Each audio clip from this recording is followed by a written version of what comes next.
முதலாம் அதிகாரம் 21 வசனம் வாசிக்கலாம். Romans chapter 1 verse 21. రోమా మొదటి అధ్యాయం 21వ వాక్యము. அவர்கள் தேவனை அறிந்தும் அவரை தேவன் என்று மகிமைப்படுத்தாமலும் ஸ்தோத்திரியாமலும் இருந்து தங்கள் சிந்தனைகளினாலே வீணரானார்கள். உணர்வில்லாத அவர்களுடைய இருதயம் இருளடைந்தது. இங்கே ஒரு கூட்டம் ஜனங்களை குறித்ததான விழுகையின் வார்த்தைகள் அங்கே சொல்லப்பட்டிருக்கிறது. Here the fallen words and this group of people have been mentioned. ఒక గుంపు జనులను గురించిన పడిపోయిన మాటలు ఇక్కడ చెప్పబడి ఉన్నవి. அவர்கள் தேவனை அறிந்தவர்கள். They were people who had known God. వారు దేవుని ఎరిగిన వారు. ஆனால் அவரை மகிமைப்படுத்தவில்லை, அவர்கள் அவரை ஸ்தோத்திரிக்கவில்லை. But they glorified him not as God, neither were thankful. మహిమపరచలేదు, దేవునికి స్తుతులు అర్పించలేదు. இந்த ஆவிக்குரிய வாழ்க்கையில தேவனை துதிப்பது என்பது மிகவும் முக்கியமான ஒரு பகுதி. In the spiritual life, it is an important aspect of praising God. ఆత్మీయ జీవితంలో దేవుని స్తుతించడం అన్నది మిక్కిలి ముఖ్యమైన భాగము. நாம் எவ்வளவு ஸ்தோத்திரிக்கிறோம், எவ்வளவு ஆண்டவரை மகிமைப்படுத்துகிறோம் என்பது கணக்கில் வைக்கப்படுகிற ஒன்று. How much you are praising God, how much you are glorifying God, everything will be kept in account. ఎంతగా స్తుతించుచున్నామో, ఎంతగా దేవుని మహిమపరచున్నామని లెక్కలో ఉంచబడుచున్నది. நாம் எவ்வளவாய் தேவனை மகிமைப்படுத்துகிறோமோ அவ்வளவாக நமக்கு பெரிய காரியங்களை தேவன் செய்கிறார். To the extent we glorify God, to that extent he does great things to us. ఎంతగా దేవుని మహిమపరచున్నామో అంతగా దేవుడు గొప్ప కార్యములను చేయుచున్నాడు. தேவன் நம்மை ஏன் ஏற்படுத்தினார்? Why God has made us? దేవుడు ఎందుకు మనల్ని ఏర్పరిచెను? యేసాయా 43:21. Isaiah chapter 43 verse 21. యెషయా 43వ అధ్యాయం 21వ వాక్యము. இந்த ஜனத்தை எனக்கென்று ஏற்படுத்தினேன், இவர்கள் என் துதியை சொல்லி வருவார்கள். ஆண்டவருடைய துதியை சொல்லி வரும்படியாக நாம் எல்லாரும் ஏற்படுத்தப்பட்டவர்கள். We all have been formed to show forth the praise of the Lord. దేవుని యొక్క స్తుతిని ప్రచురము చేయుటకు మనం ఏర్పరచబడిన వారము. தேவனை ஸ்தோத்திரிப்பது என்பது நம்முடைய கடமை. Praising God is our duty. దేవుని స్తుతించడం మనకు కర్తవ్యంగా ఉన్నది. நாம் அதை எப்படி செய்திருக்கிறோம் என்று தெரியாது. We do not know how we have done it. మనం ఎలాగ చేసి ఉన్నామో తెలియదు. ஆனால் எப்பொழுதும் ஸ்தோத்திரம் செய்ய வேண்டியது நம்ம மேல் விழுந்த ஒரு ஊழியம். But it's a duty, that is it's a ministry that has fallen upon us, that we have to praise God always. ఎల్లప్పుడూ స్తోత్రం చేయడం మన యొక్క కర్తవ్యంగాను మనకు ఊరుడముగా ఉన్నది. 5:18 பார்க்கும்போது, when we see 1 Thessalonians chapter 5 verse 18, మొదటి తెస్సలోనిక 5వ అధ్యాయం 18వ వాక్యము. எல்லாவற்றிலேயும் ஸ்தோத்திரம் செய்யுங்கள், அப்படி செய்வதே கிறிஸ்து இயேசுவுக்குள் உங்களை குறித்து தேவனுடைய சித்தமாய் இருக்கிறது. எப்பொழுதும் ஸ்தோத்திரம் செய்வது தேவனுடைய சித்தம். praising God, giving thanks to God always is the will of God. ఎల్లప్పుడూ స్తోత్రం చేయడం దేవుని చిత్తమై ఉన్నది. ఇవేகளிலிருந்து நாம் விளங்கிக் கொள்வது என்ன? From these what do we understand? వీటి నుండి ఏమి గ్రహించుచున్నాము? ஒரு தேவனுடைய பிள்ளை எப்பொழுதும் ஸ்தோத்திரம் பண்ணிக்கொண்டே இருக்கணும். A child of God should always give thanks to God. ఒక దేవుని బిడ్డ ఎల్లప్పుడూ స్తోత్రము చేయవలెను. தேவனை ஸ்தோத்திரிக்க கிருபை பெருகும். As we keep on praising God, grace will abound. స్తోత్రము చేయుచుండగా కృప విస్తరిల్లుచుండును. அநேகருடைய ஸ்தோத்திரத்தினாலே கிருபை பெருகுகிறது என்று வேதத்திலே நாம் பார்க்கிறோம். Read in the word of God, grace abounds by the thanksgiving of many. అనేకుల యొక్క కృతజ్ఞతాస్తుతుల వల్ల కృప విస్తరిల్లుచున్నది. ஸ்தோத்திரம் பண்ணுவது என்பது அது ஒரு கடன். Giving thanks is a duty. స్తోత్రము చేయటం ఒక అప్పుగా ఉన్నది. 2 தெசலோனிக்கேயர் 1 அதிகாரம் 3వ వచనం. 2 Thessalonians chapter 1 verse 3. 2 తెస్సలోనిక మొదటి అధ్యాయం 3వ వాక్యము. சகோதரரே, நான் எப்பொழுதும் உங்களுக்காக தேவனை ஸ்தோத்திரிக்க கடனாளிகளாய் இருக்கிறோம். அது ஒரு கடன். That is a bond. అది ఒక అప్పుగా ఉన్నది. தேவனை துதிப்பது, உயர்த்துவது, மகிமைப்படுத்துவது, அவருடைய துதியை சொல்லி வரும்படியாக நாம் எல்லாரும் ஏற்படுத்தப்பட்டவர்கள். To exalt God, magnify God, glorify God, to show forth his praise, all have been appointed. దేవుని స్తుతించుటకు, మహిమపరచుటకు మనం అందరం ఏర్పరచబడిన వారము. பிலிப்பியர் 4వ అధ్యాయத்திலே பார்க்கும் பொழுது, when we see in Philippians chapter 4, Philippi 4వ అధ్యాయంలో చూచినప్పుడు 6వ వచనం verse 6, 6వ వాక్యము. நீங்கள் ஒன்றுக்கும் கவலைப்படாமல் எல்லாவற்றையும் குறித்து உங்கள் விண்ணப்பங்களை ஸ்தோத்திரத்தோட கூடிய ஜெபத்தினாலும் வேண்டுதலினாலும் தேவனுக்கு தெரியப்படுத்துங்கள். எல்லாவற்றிலும் நீ ஸ்தோத்திரம் செய்து ஆண்டவருக்கு அதை தெரியப்படுத்திட்டா போதுமானது.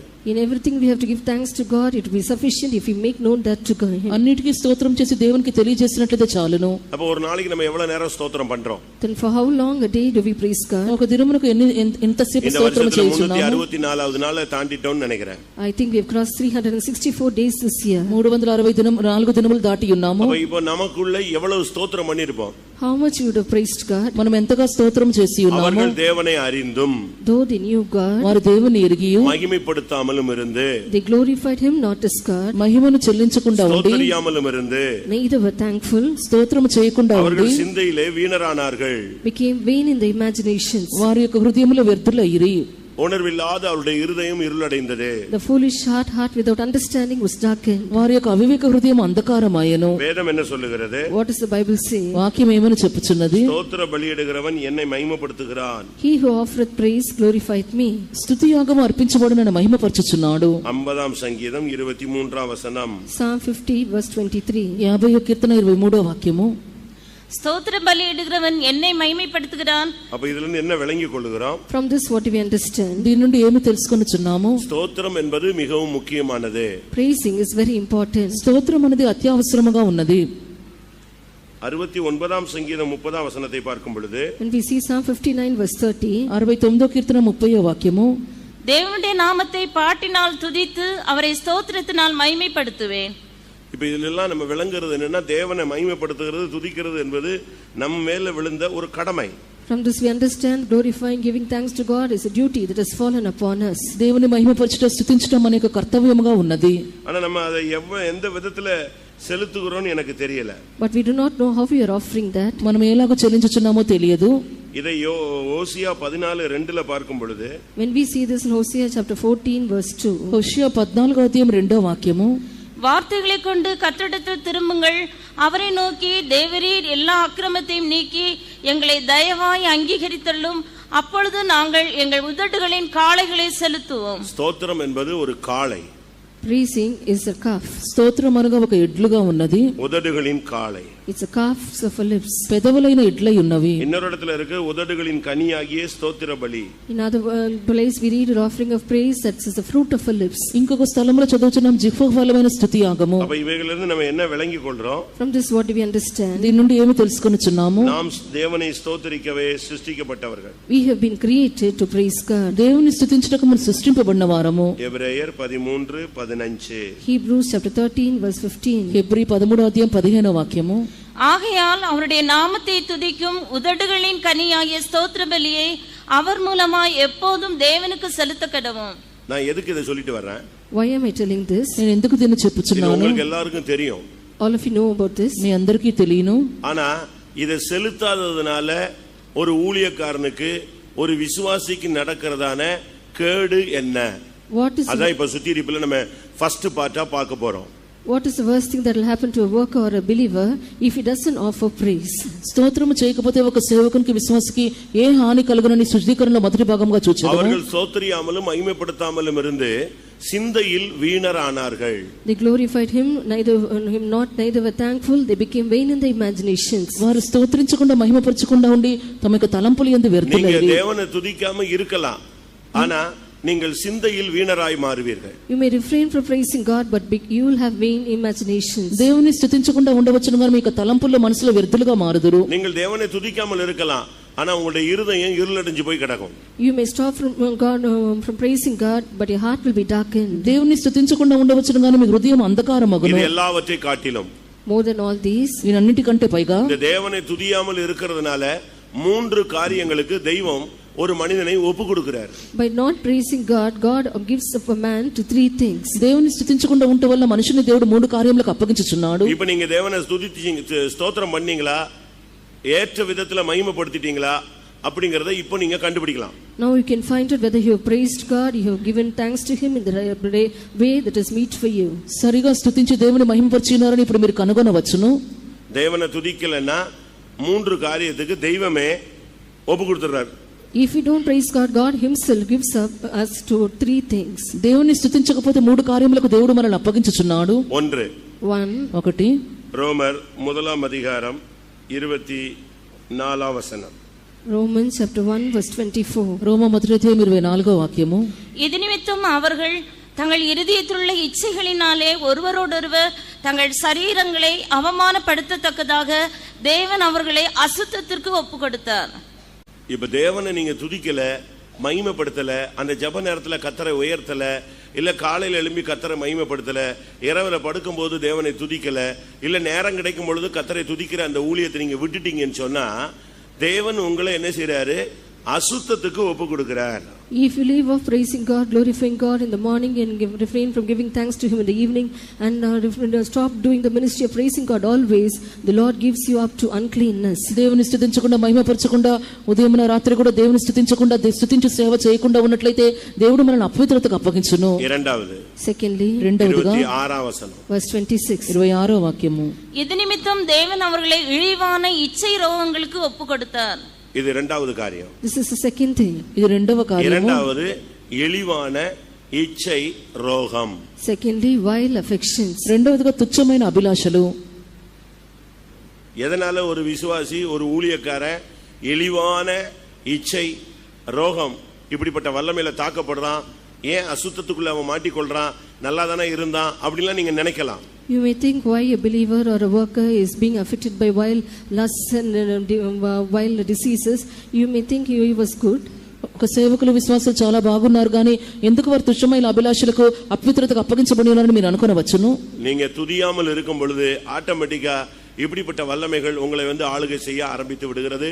தேவனும் அதற்கு ஒப்பு கொடுக்கிறார். When you refrain from praising God, automatically these powers come to reign over you. God also offers you to those things. 28வது verse 28. 28వ వాక్యము. தேவனை அறியும் அறிவையை பற்றி கொண்டிருக்க அவர்களுக்கு மனதில்லாது இருந்தபடியால் தகாதவைகளை செய்யும்படி தேவன் அவர்களை கேடான சிந்தைக்கு ஒப்பு கொடுத்தார். மூன்றாவது, கேடான சிந்தை. Thirdly, a reprobate mind. మూడవదిగా భ్రష్ట మనసు. நீங்க தேவனை துதிக்காததனால இந்த வருஷத்துல இப்படிப்பட்ட பாதையில நீங்கள் இழுத்துக் கொள்ளப்பட்டிருப்பீர்கள். Just because you did not praise God, you would have been pulled to these kind of paths this year. దేవుని స్తుతించకుండా ఉన్నందువల్ల ఈ సంవత్సరంలో ఇటువంటి మార్గంలో వెళుచూ ఉండవచ్చును. ஒன்று அசுத்தம். One, uncleanness. ఒకటి అపవిత్రత. இரண்டாவது இழிவான இச்சை ரோகம். Two, vile affections. రెండవదిగా తుచ్చమైన అభిలాషలు. மூணாவது கேடான சிந்தை. Thirdly, reprobate mind. మూడవదిగా భ్రష్టమైన మనసు. இது ஏன் இப்படி வந்துருச்சு? நம்ம சிந்தை சரியில்லாம போதே, பார்க்கறதெல்லாம் தப்பா பார்க்கிறோமே, எண்ணுகிறதெல்லாம் தப்பா வருதே, நம்ம வேண்டாததெல்லாம் செஞ்சுக்கிட்டு இருக்கிறோமே, நமக்கு புது புது வியாதி, அசிங்கமான அருவருப்பான சொல்லக்கூடாத வியாதி பலவீனம் நம்மளை டச் பண்ணுதே, இப்படிலாம் நீங்க ஃபீல் பண்ணுவீங்க. ஆனா இதனுடைய எஃபெக்ட் என்னன்னா, நீ தேவனை சரியாய் துதிக்கவில்லை. You may be thinking, why these sinful thoughts are coming to me, why all these unclean things are happening to me, why I'm looking at things in a wrong way, why all these vile affections and vile diseases are coming to me. But the root cause for all these things is you have not praised God. ఎందుకు నేను ఇలాగ అనుకొనుచున్నాను, చూచినందుకు తప్పుగా అనుకొనుచున్నాను, అపవిత్రతకు నేను లోబడుచున్నాను, ఎందుకు ఇలాగ అనగా మన దేవుని సరైన రీతిలో స్తుతించలేకపోయినందువలన. సెరాబీన్கள் துதிப்பது உங்களுக்கு தெரியும். You know the seraphims praising God. సెరాపులు దేవుని స్తుతించడం మీకు తెలియను. కేరుబీన్கள் துதிப்பது உங்களுக்கு தெரியும். You know about cherubims praising God. కెరూబులు స్తుతించడం మీకు తెలియను. ஏசாயா தீர்க்கதரிசன புத்தகம் 6ஆம் அதிகாரத்துல அவங்க எப்படி துதிக்கறாங்கன்னு சொல்லப்பட்டிருக்கிறது. In Isaiah chapter 6 it is mentioned how they are praising God. యెషయా 6వ అధ్యాయంలో వారు ఎలాగ స్తుతించారని చెప్పబడి ఉన్నది. సెరాబీన్கள் எப்படி துதிக்கிறார்கள்? How do the seraphims praise God? సెరాపులు ఎలాగ స్తుతించుచున్నారు? அவங்களுக்கு 6 செட்டைகள். They have 6 wings. వారికి 6 రెక్కలు. 2 செட்டைகளால் அவர்கள் பறக்கிறார்கள். With 2 wings they fly. 2 రెక్కలతో ఎగురుచున్నారు. 2 செட்டைகளால் பாதங்களை மூடிக்கொள்ளுகிறார்கள். With 2 feet they cover their feet. 2 రెక్కలతో పాదములు కప్పుకొనుచున్నారు. 2 செட்டைகளால் முகத்தை மூடிக்கொள்ளுகிறார்கள். With 2 wings they cover their face. 2 రెక్కలతో ముఖమును కప్పుకొనుచున్నారు. என்ன அர்த்தம்? What is the meaning of it? అంటే అర్థమేమి? ஒருவரும் சேரக்கூடாத ஒளியில் வாசம் பண்ணுகிறவரை தரிசிக்க எங்களுக்கு தகுதி இல்ல. We are not worthy to meet the person who dwells in light which no man can approach unto. ఎవరును సమీపింపరాని తేజస్సులో వసించినటువంటి దేవుని చూచుటకు మాకు అయోగ్యత లేదు. மகா பரிசுத்த ஸ்தலத்தில் நிற்கிறதுக்கு எங்களுக்கு தகுதி இல்ல. We are not worthy to stand in the most holy place. అతి పరిశుద్ధ స్థలంలో నిలుచుటకు మాకు యోగ్యత లేదు. அவரை பார்க்கவோ அவருடைய சமூகத்தில் நிற்கவோ எங்களுக்கு தகுதி இல்லைன்னு சொல்லிதான் அவங்க பறந்துகிட்டே சேனைகளின் கர்த்தர் பரிசுத்தர் பரிசுத்தர் பரிசுத்தர்னு சொல்லிட்டே இருக்காங்க. Seeing that they have no worthiness to see him or stand in his presence only, they keep on flying and say, holy, holy, holy is the Lord of hosts. ఆయనకు సన్నిధిలో నిలుచుటకు మేము కనబట్టుకు మేము యోగ్యులు కామని చెప్పి ఎగురుచు యెహోవా పరిశుద్ధుడు పరిశుద్ధుడు అని వారు చెప్పి ఉన్నారు. ఈ వర్షத்துல எவ்வளவு கதை பேசி இருப்போம். How much you would have talked this year? ఈ సంవత్సరంలో ఎంతగా మాట్లాడి ఉన్నాము? எவ்வளவு வீண் வார்த்தைகள் பேசியிருப்போம்? How much vain words you would have spoken? ఎంతమంది వ్యర్థమైన మాటలు పలికి ఉన్నాము? ஊழியத்தை பத்தி எவ்வளவு தவறா பேசியிருப்போம்? How much wrongfully you would have spoken about the ministry? సేవను గురించి ఎంత తప్పుగా మాట్లాడి ఉన్నాము? ஊழியத்தை பத்தி எவ்வளவு தவறா பேசியிருப்போம்? How much wrongfully you would have spoken about the servants of God? సేవకుల గురించి ఎంత తప్పుగా మాట్లాడి ఉన్నాము? உபதேசத்துக்கு மாறான கருத்துக்கள் எவ்வளவு பேசியிருப்போம்? How much of thoughts we would have given about the against the doctrine? ఉపదేశములకు వ్యతిరేకమైన అర్థములు మాట్లాడి ఉన్నాము. విశ్వాసిகளுக்கு விரோதமா எவ்வளவு பேசியிருப்போம்? Against the believers, how much you would have spoken? విశ్వాసులకు విరోధముగా ఎంత మాట్లాడి ఉన్నాము? சொந்த சகோதர சகோதரிகளுக்கு விரோதமா எவ்வளவு பேசியிருப்பீர்கள்? Against your own brethren and sisters, how much you might have spoken? సొంత సహోదర సహోదరికి విరోధంగా ఎంత మాట్లాడి ఉన్నారు? எவ்வளவு ஊர் கதை பேசியிருப்பீங்க? How much unwanted tales you would have spoken? ఎంత ఊరు కథలు మాట్లాడి ఉండవచ్చు? எவ்வளவு நாட்டு நடப்புகள் அரசியலை பேசியிருப்பீங்க? How much you would have spoken about the politics and things which are happening in the country? ఎంతగా మీరు దేశంలో రాజకీయముల గురించి మాట్లాడి ఉన్నారు? நீங்களே யோசிச்சு பாருங்க. You think about it. తలంచి చూడండి. ஜெப நேரத்துல என்னென்ன காரியங்கள் பேசுனீங்க?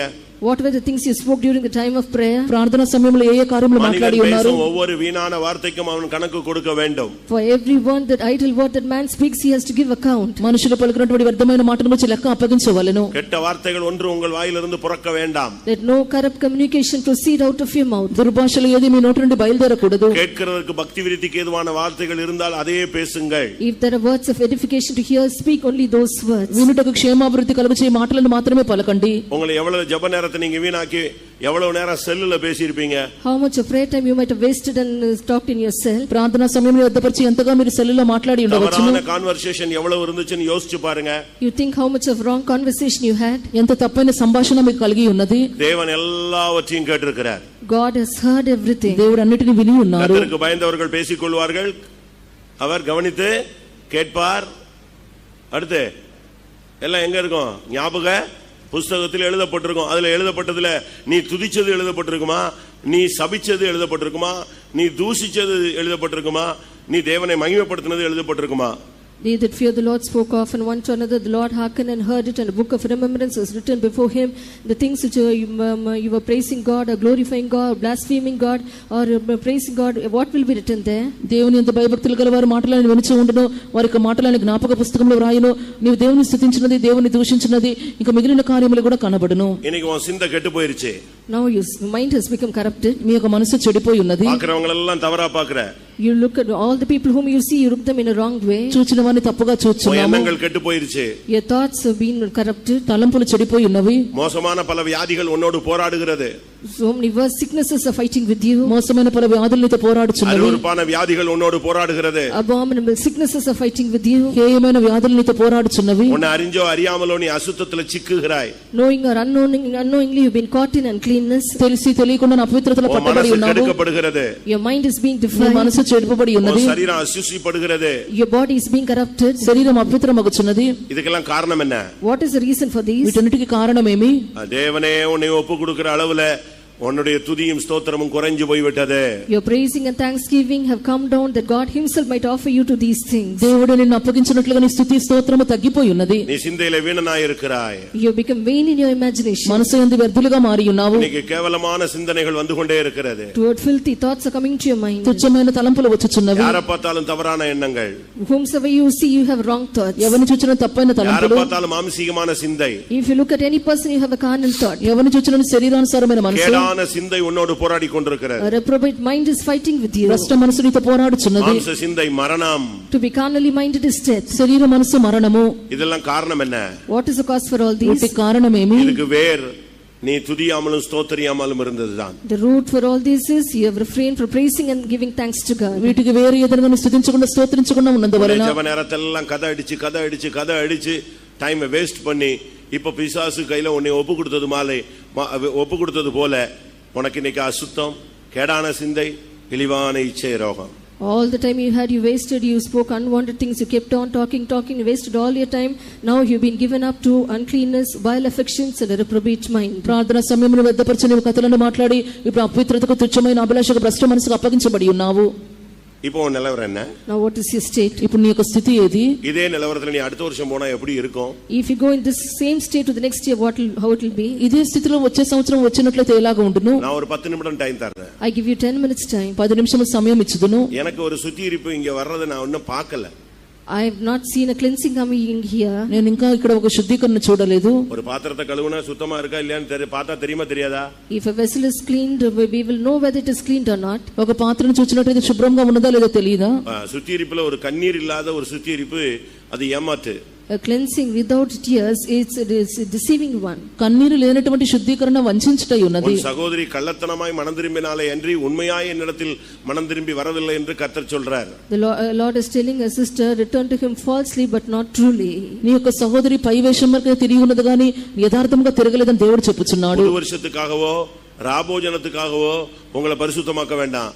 இன்னைக்கு உன் கண்ணை மூடனா பரலோகத்துக்கு போறதுக்காக நீ பரிசுத்தப்படுத்திக்கோ. Don't sanctify yourself for the new year or for the communion service, that if you close your eyes today that you might go to heaven. நீ பார்க்காத கம்யூனியனா, நீ பார்க்காத பிரசங்கமா? Is this the communion that you have not seen, or a new you have not seen, or a message that you have not heard? నీవు చూడనటువంటి ప్రభురాత్రి భోజనమా క్రొత్త సంవత్సరమా ఉన్నదా? எல்லாம் உங்களுக்கு தெரியும்.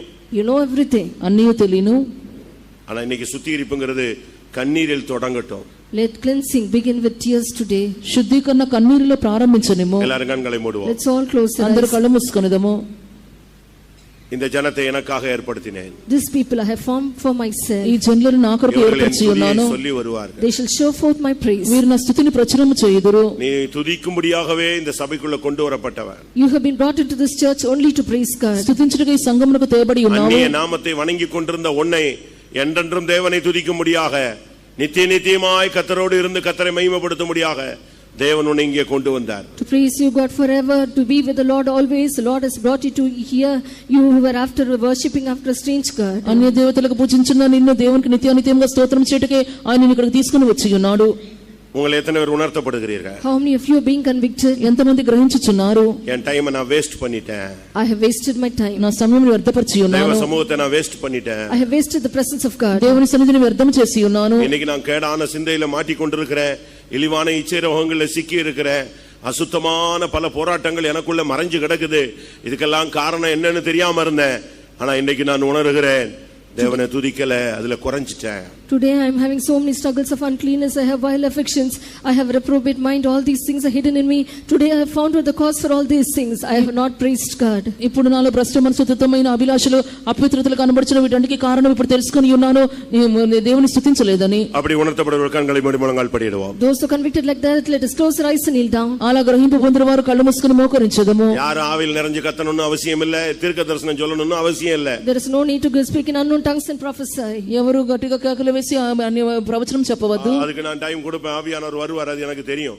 I will give time for the Spirit of God will come. I know about it. నేను సమయం ఇచ్చుదును, దేవుని ఆత్మ అప్పుడు వచ్చును. இப்ப நீ அசுத்தத்திலிருந்து வெளியே வா. Now you come out of uncleanness. ఇప్పుడు నీవు అపవిత్రత నుండి బయటికి రమ్ము. கேடான சிந்தையிலிருந்து வெளியே வா. You come out of a reprobate mind. భ్రష్ట మనసు నుండి బయటికి రమ్ము. இழிவான இச்சை ரோகத்திலிருந்து வெளியே வா. Come out of vile affections. తుచ్చమైన అభిలాషల నుండి బయటికి రమ్ము. அதுக்கு ஒரே வழி, நீ இன்றைக்கு மறுபடியும் தேவனை மகிமைப்படுத்த வேண்டும், தேவனை துதிக்க வேண்டும். There is only one way for it. Again you have to glorify God. You have to give thanks to God. ఒకే మార్గము, దేవుని స్తుతించవలెను, దేవుని మహిమపరచవలెను. எல்லாரும் கொஞ்ச நேரம் கர்த்தருடைய சமூகத்தில், ஆண்டவரே இந்த வருஷத்துல எனக்கு துதிக்கும்படியாக கிடைத்த நேரத்தை நான் சரியான விதத்துல பயன்படுத்தல, அது எனக்கு மன்னியும் என்று வாயை திறந்து கதறுங்கள். Let's all open our mouths and cry. Let's every one of us cry, Lord, the time I have wasted, the time you have given me to praise you. దేవా నాకు ఇచ్చినటువంటి సమయంలో స్తుతించకుండా నేను వ్యర్థపరిచి ఉన్నానని నోరు తెరిచి ఇప్పుడు మనం కేకలు వేసి దేవుని యొద్ద అడిగెదము. நீ மறுபடியும் தேவனை துதிப்பது உண்மையானால், if it is true that you are again praising God, మరలా దేవుని స్తుతించడం மறுபடியும் நீ వాస్తవమైతే, தேவனை மகிமைப்படுத்துவது உண்மையானால், if it is true that you are again glorifying God, మరలా దేవుని స్తుతించడం உன்னை వాస్తవమైతే, அசுத்தத்துக்கு ஒப்பு கொடுத்த தேவன் உன்னை பரிசுத்தத்துக்கு ஒப்பு கொடுப்பார். God who gave you to uncleanness will give you to holiness. నిన్ను అపవిత్రతకు అప్పగించిన దేవుడు పరిశుద్ధతకు అప్పగించును. உன்னை கேடான சிந்தைக்கு ஒப்பு கொடுத்தவர் உன்னை ஆவியின் சிந்தைக்கு ஒப்பு கொடுப்பார். He who gave you to reprobate mind will give you to a spiritual mind. భ్రష్టమైన మనసుకు అప్పగించిన దేవుడు ఆత్మీయ మనసుకు అప్పగించును. இழிவான இச்சை ரோகங்களுக்கு ஒப்பு கொடுத்த தேவன்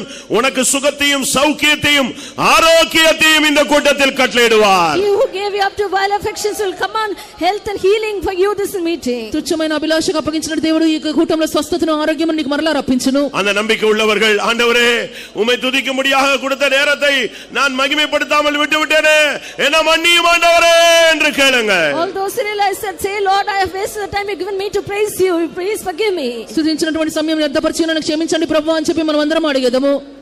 realize that you wasted the time God gave you in the presence of God? దేవుడు ఇచ్చిన సమయం వ్యర్థపరిచేయని ఎంతమంది గ్రహించుచున్నారు? English volume good. உங்கள் எத்தனை பேர் அதை உணர்கிறீர்கள்? How many of you realize it? ఎంతమంది గ్రహించుచున్నారు? ஆண்டவர் எனக்கு தன்னை துதிக்கும்படியாக ஜெபிக்கும்படியாக என்னை தன்னை மகிமைப்படுத்தும்படியாக என்னை உணர்த்தி ஏவி எனக்கு டயத்தை அழகாக ஆயத்தப்படுத்தி கொடுத்தார். நானோ அதை புறக்கணித்தேன். The Lord asked me to pray, gave me beautiful time to pray, to praise Him, to glorify Him, but I have wasted it. దేవుడు నాకు చక్కగా స్తుతించుటకు మహిమపరచుటకు సమయం ఇచ్చినా నేను దాన్ని విసర్జించి ఉన్నాను. என்னை உணர்த்தின நேரம் உண்டு. There were times when God convicted me. నన్ను గ్రహింపజేసిన సమయం ఉన్నది. துதிக்கும்படியாக ஜெபிக்கும்படியாக மகிமைப்படுத்தும்படியாக தேவன் என்னை எழுப்பின நேரங்கள் உண்டு. There were times God made me to get up, to praise Him, to glorify Him, to pray. స్తుతించుటకు మహిమపరచుటకు దేవుడు నన్ను లేపిన సమయములు ఉన్నవి. நான் அதை உபயோகப்படுத்தவில்லை. But I did not make use of it. నేను దాన్ని ఉపయోగించలేదు. தெய்வம் என்னை மன்னிக்க வேண்டும். God has to forgive me. దేవుడు నన్ను క్షమించవలెను. என் குடும்பத்தை மன்னிக்க வேண்டும். God has to forgive my family. నా కుటుంబమును క్షమించవలెను. நான் தனியாக மட்டுமல்ல குடும்பமாக தேவனை துதிப்பதை நிறுத்தி இருக்கிறேன். என்னை மன்னிக்க வேண்டும். Not only individually, as a family, I've stopped praising God. The Lord has to forgive me. వ్యక్తిగతంగా కాదు కుటుంబంగా దేవుని స్తుతించడం మానివేసి ఉన్నాను. దేవుడు నన్ను క్షమించవలెను. தேவன் என்னை மன்னிப்பாரானால், If God forgives me, దేవుడు నన్ను క్షమించినట్లయితే, தேவன் எனக்கு இரக்கம் செய்வாரானால், if God shows mercy on me, దేవుడు నాకు కనికరము இந்த கூட்டத்தில் చూపించినట్లయితే, தேவனுடைய தயவு எனக்கு கிடைக்குமானால், if I have the favor of God in this meeting, ఈ కూటంలో దేవుని దయ నాకు దొరికినట్లయితే, அசுத்தத்திலிருந்து எனக்கு விடுதலை தர வேண்டும். He has to give me deliverance from uncleanness. అపవిత్రత నుండి నాకు విడుదలను ఇవ్వలెను. கேடான சிந்தையிலிருந்து எனக்கு ஒரு விடுதலை தர வேண்டும். He has to give me deliverance from a reprobate mind. భ్రష్టమైన మనసు నుండి విడుదలను இழிவான ఇవ్వలెను. இச்சை ரோகத்திலிருந்து எனக்கு ஒரு விடுதலை தர வேண்டும். He has to deliver me from vile affections. తుచ్చమైన అభిలాష నుండి విడుదలను ஒரு ఇవ్వలెను. 2 நிமிஷம் இந்த பாயிண்ட வச்சு நீங்க ஜெபியுங்க. For 2 minutes you keep this point and pray. 2 నిమిషాలు ఈ అంశం కొరకు ప్రార్థన చేయండి. ஆண்டவரே நான் உம்மை துதிப்பேன். Lord, I will praise you. ప్రభువా నేను స్తుతించెదను. எனக்குள் ஜீவன் உள்ள மட்டும் என் ஜீவன் உம்மை துதிக்கும். As long as I live, my life will praise you. నా జీవమునంత వరకు என் స్తుతించెదను. சந்ததி உம்மை துதிக்கும். My seed will praise you. నా సంతతి మిమ్మల్ని స్తుతించును. ஆமென். உட்காரும். பெரியமானவர்களே, இது கடைசியான சுத்திகரிப்பு கூட்டம். உட்காருங்க, அல்ல உட்காருங்க. Beloved, this is the last sanctification meeting. ప్రియమైన వారు, చివరి శుద్ధీకరణ కూటము. இதை நீங்க பயன்படுத்திக்கணும். You make use of it. దీన్ని మీరు ఉపయోగించుకోనండి. ஆவியானவர் ஏவனது நாங்க சொல்றோம். Whatever the Spirit of God urged, we are telling Him. దేవుని ఆత్మ ప్రేరేపించినది మేము చెప్పుచున్నాము. ஆனா நீங்க இதற்கு அப்பாலும் உங்களை சுத்திகரிக்கணும். But beyond this also you have to cleanse yourself. దీనికంటే మీరు మిమ్మల్ని శుద్ధీకరించుకోనవలెను. உங்களுடைய நிலவரம் உங்களுக்கு தெரியும். You know your own state. మీ స్థితి మీకు తెలియను. எந்த விதத்திலேயாவது இந்த கூட்டங்கள்ல நீங்கள் தேவனோடு உங்களுடைய கை கோர்த்து விட வேண்டும். In some way you have to clasp your hands with God. ఎలాగైనా ఈ కూటములో మీరు దేవునితో చేతులు కలపవలెను. நான் எதற்கு கண்ணீரோட சுத்திகரிப்பு கண்ணீரில் தொடங்கினாதான் கம்பீரத்துல முடியும். Only if cleansing start with tears, it will end in with joy. శుద్ధీకరణ కన్నీరులో ప్రారంభించితేనే ఉత్సాహ ధ్వనితో ఈ కూటములు ముగించబడును. கண்ணீர் இல்லாம 3 நாள் சுத்திகரிப்பு போடுறதுக்கு நான் ஃபாஸ்டிங் எடுத்தேன், நான் ஒழுங்கா கூட்டத்துக்கு போனேன் அப்படின்னு சொன்னா அதுல நீ வீணா விதைச்சேன்னு அர்த்தம். If you say that you've taken fasting, you've gone for all the 3 days meetings without tears, it means that you've sown your seeds in vain. కన్నీటి మీరు లేకుండా 3 దినములు శుద్ధీకరణ కూటములకు వచ్చి ఉన్నామంటే వ్యర్థమైన విత్తనములు విత్తి ఉన్నామని అర్థము. மறுதலித்த பேதுரு மனங்கசந்து அழுதான். Peter, who denied, he wept bitterly. ఎరగనని చెప్పిన పేతురు సంతాపపడి ఏడ్చెను. அதான் இன்னைக்கு சபையை தெய்வம் எதிர்பார்க்கிறார் சபையில். That is what the Lord is expecting from the church today. దానిని దేవుడు సంఘం నుండి ఎదురు చూస్తున్నాడు. அழுவானா? Will he cry? இருதயம் உடையுமா? Will his heart break? హృదయం బద్దలగునా? మనస్తావపడువానా? Will he repent? పశ్చాత్తాపడునా? ఒప్పురవాయిడువానా? Will he get reconciled? సమాధానపడునా? మన్నిపు కేట్టువానా? Will he ask forgiveness? క్షమాపణ అడుగునా? என் எதிர்பார்ப்பை நிறைவேற்றிடுவானா? Will he fulfill my expectation? నా ఎదురుచూపును నెరవేర్చునా? அதுதான் சுத்திகரிப்புடைய தேவனுடைய நோக்கம். That is the purpose of sanctification. అదే శుద్ధీకరణకు ఉద్దేశముగా ఉన్నది. அதனால நீங்க நான் சொன்ன வசனத்தை மட்டும் வச்சு கழுவிட்டு நீங்க போயிடக்கூடாது. முற்றிலுமா ஒப்பு கொடுத்தணும், விழுந்துருங்க ஆண்டவருடைய பாதத்துல. Therefore you should not cleanse yourselves according to the verses that I tell you. You wholly offer yourself, surrender yourselves, fall in the feet of the Lord. నేను చెప్పిన మాటల వాక్యం మాత్రమే కాకుండా పూర్తిగా దేవుని పాదముల యొద్ద పడిపోండి. அதை நீங்க சரியா செய்யணும்னு நான் விரும்புறேன். I desire that you have to do it properly. మీరు సరిగా చేయవాలని కోరుచున్నాను. ஊழியர்கள், விசுவாசிகள், புதிய விசுவாசிகள், வாலிபர்கள், வயோதிபர்கள் எல்லாரும் நாளைக்கு ராபோஜனம் எடுக்கணும் புதிய வருஷத்தை புதுசா தொடங்கணும் அப்படின்னு நம்புறவங்க, விரும்புறவங்க, வாஞ்சிக்கிறவங்க, விசுவாசிக்கிறவங்க சரியான சுத்திகரிப்பு பெற்றுக்கொள்ள வேண்டும். All those who want to take communion enter into the new year in a new way, you have to receive a proper cleansing, whether you may be workers or believers or young or old or any person. క్రొత్త సంవత్సరంలో ప్రభు బలిలో పాలు పొందవలసిన సేవకులను, విశ్వాసులను, క్రొత్త విశ్వాసులను, యవనస్తులను, పెద్దవారైన చిన్నవారైన సరైన రీతిలో మిమ్మల్ని శుద్ధీకరించుకొనవలెను. 1 రాజాக்கள் First Kings మొదటి రాజులు 19వ అధికారం chapter 19 19వ అధ్యాయము 8-9 వచనాలు. verses 8 and 9. 8-9 వాక్యములు. அப்பொழுது அவன் எழுந்திருந்து புசித்து குடித்து அந்த போஜனத்தின் பலத்தினால் 40 நாள் இரவு பகல் ஓரேப் என்னும் தேவனுடைய பர்வதம் மட்டும் நடந்து போனான். அங்கே அவன் ஒரு கெபிக்குள் போய் தங்கினான். இதோ கர்த்தருடைய வார்த்தை அவனுக்கு உண்டாகி, அவர் எலியாவே, இங்கே உனக்கு என்ன காரியம் என்றார். 11ஆம் வசனம். அப்பொழுது அவர், நீ வெளியே வந்து கர்த்தருக்கு முன்பாக பர்வதத்தில் நெல் என்றார். போதும். இங்கே ஒரு வல்லமையான தேவனுடைய மனுஷனோடு தேவன் பேசுகிறார். Here God is speaking to a powerful man of God. ఇక్కడ ఒక శక్తివంతమైన దైవజనునితో దేవుడు మాట్లాడుచున్నాడు. ஒரு பெரிய தீர்க்கதரிசி. He was a great prophet. ఒక గొప్ప ప్రవక్త. தேவனுடைய கரத்தில் இருந்த மனுஷன். He was a man who was in the hand of God. దేవుని హస్తంలో ఉన్న వ్యక్తి. தேவனுக்கு முன்பாக நிற்கிற மனிதன் என்று அவன் தன்னை அறிமுகப்படுத்துகிறான். About himself he introduces that he is a man who stands before God. దేవుని సన్నిధిలో నిలుచున్న వ్యక్తి అని తన గురించి పరిచయం చేయుచున్నాడు. 1 రాజాக்கள் 17:1. First Kings chapter 17 verse 1. మొదటి రాజుల 17వ అధ్యాయం మొదటి వాక్యము. கீலேயாத்தின் குடிகளிலே திஸ்பியனாகிய எலியா ஆகாபை நோக்கி, என் வாக்கின்படியே அன்றி இந்த வருஷங்களிலே பனியும் மழையும் பெய்யாதிருக்கும் என்று இஸ்ரவேலின் தேவனாகிய கர்த்தருக்கு முன்பாக நிற்கிற நான் அவருடைய ஜீவனை கொண்டு சொல்லுகிறேன் என்றான். கர்த்தருடைய ஜீவனை கொண்டு பேசுகிற மனுஷன் சொல்றான், நான் கர்த்தருக்கு முன்பாக நிற்கிறவன். The person who is speaking by the life of God is telling, I am the person who is standing before God. యెహోవా జీవముతో మాట్లాడుచున్న వ్యక్తి దేవుని సన్నిధిలో నిలిచిన వాడని చెప్పుచున్నాడు. கர்த்தருக்கு முன்பாக நிற்கிறவன் என்று தன்னை அறிமுகப்படுத்துகிறார். He introduced himself that he is a man standing before God. దేవుని ఎదుట నిలిచిన వ్యక్తి అని తన గురించి పరిచయపరచుచున్నాడు. ஆனா இப்போ அவன் கர்த்தருக்கு முன்பாக நிக்கல. But now he is not standing before God. ఇప్పుడైతే దేవుని ఎదుట నిలవబడలేదు. இப்போ 1 ராஜாக்கள் 19:11ல கர்த்தர் சொல்றாரு, நீ வெளியே வந்து எனக்கு முன்பாக நில். Now in First Kings பழைய மாதிரி வந்து நில் அப்படிங்கறாரு. First Kings chapter 19 verse 11, the Lord says, you come out and stand before me as you used to do in the past. మొదటి రాజుల 19వ అధ్యాయం 11వ వాక్యంలో పాత రీతిగా మరలా నా యొక్క సన్నిధిలో నిలవమని దేవుడు చెప్పుచున్నాడు. ஒரு காலத்துல நீங்க எல்லாரும் கர்த்தருக்கு முன்பாக நின்றவர்கள் தான். Once upon a time you all had standing before God. ఒకానొక కాలంలో మీరందరూ దేవుని ఎదుట నిలిచిన వారే. ஆதியாகமத்துல பார்க்கும் பொழுது, When we see in Genesis, ఆదికాండంలో చూచినప్పుడు வேதம் என்ன சொல்லுகிறது? what does the scripture say? వాక్యం ఏమని చెప్పుచున్నది? ஆபிரகாம் தேவனுக்கு முன்பாக நின்று கொண்டிருந்த ஒரு நபர். Abraham was a person who was standing before God. Abraham దేవుని ఎదుట నిలుచుచున్న వ్యక్తి. ஆதியாகமம் 18:22. Genesis chapter 18 verse 22. ఆదికాండం 18వ అధ్యాయం 22వ వాక్యము. அப்பொழுது அந்த புருஷர் அவ்விடம் விட்டு சோதோமை நோக்கி போனார்கள். ஆபிரகாமோ பின்னும் கர்த்தருக்கு முன்பாக நின்று கொண்டிருந்தார். கர்த்தருக்கு முன்பாக நிற்கிறது தான் ஒரு விசுவாசியினுடைய அழகு. Standing before the Lord is the beauty of a believer. దేవుని ఎదుట నిలుచుట ఒక విశ్వాసి యొక్క సౌందర్యమై ఉన్నది. அதுதான் ஒரு ஊழியக்காரனுடைய அழகு. That is the beauty of a servant of God. అదే ఒక సేవకుని యొక్క సౌందర్యమై ఉన్నది. கர்த்தருக்கு முன்பாக நின்னாதான் நீ அற்புதங்களை செய்வாய். Only if you stand before God you will do wonders. దేవుని ఎదుట నిలిచినప్పుడు అద్భుతములను చేయుదువు. இவன் கர்த்தருக்கு முன்பாக நின்ற பொழுது, When he stood before the Lord, వీరు దేవుని ఎదుట నిలిచినప్పుడు இவனுடைய வாழ்க்கையில நடந்த சம்பவம் என்ன? what happened in his life? వీరి జీవితంలో జరిగిన సంభవం ఏమి? மழையை நிறுத்தினான். He stopped the rain. వర్షమును ఆపివేసెను. இல்லாவிட்டால் வானத்தை அடைத்தான். Otherwise he shut the heaven. ఆకాశమును మూసివేసెను. பனியை நிறுத்தினான். He stopped the dew. మంచును ఆపివేసెను. அடுத்து கர்த்தருக்கு முன்பாக நின்றபடினால வானத்தை திறந்தான். Next, because he stood before the Lord, he opened the heaven. దేవుని ఎదుట నిలిచుట వలన ఆకాశమును తెరిచెను. கர்த்தருக்கு முன்பாக நின்ற நாட்கள் ஒரு விலையேற பெற்ற நாட்கள். The days he stood before the Lord were precious days. దేవుని ఎదుట నిలిచిన దినములు అమూల్యమైన அது దినములు. பிரகாசமாக்கப்பட்ட நாட்கள். They were days in which he was enlightened. ప్రకాశింపబడిన దినములు. தன்னுடைய ஜெபத்திலே அவனுக்கு நிச்சயம் உள்ள நாட்கள். Days in which he had assurance in his prayers. ప్రార్థనలో నిశ్చయమున్న దినములు.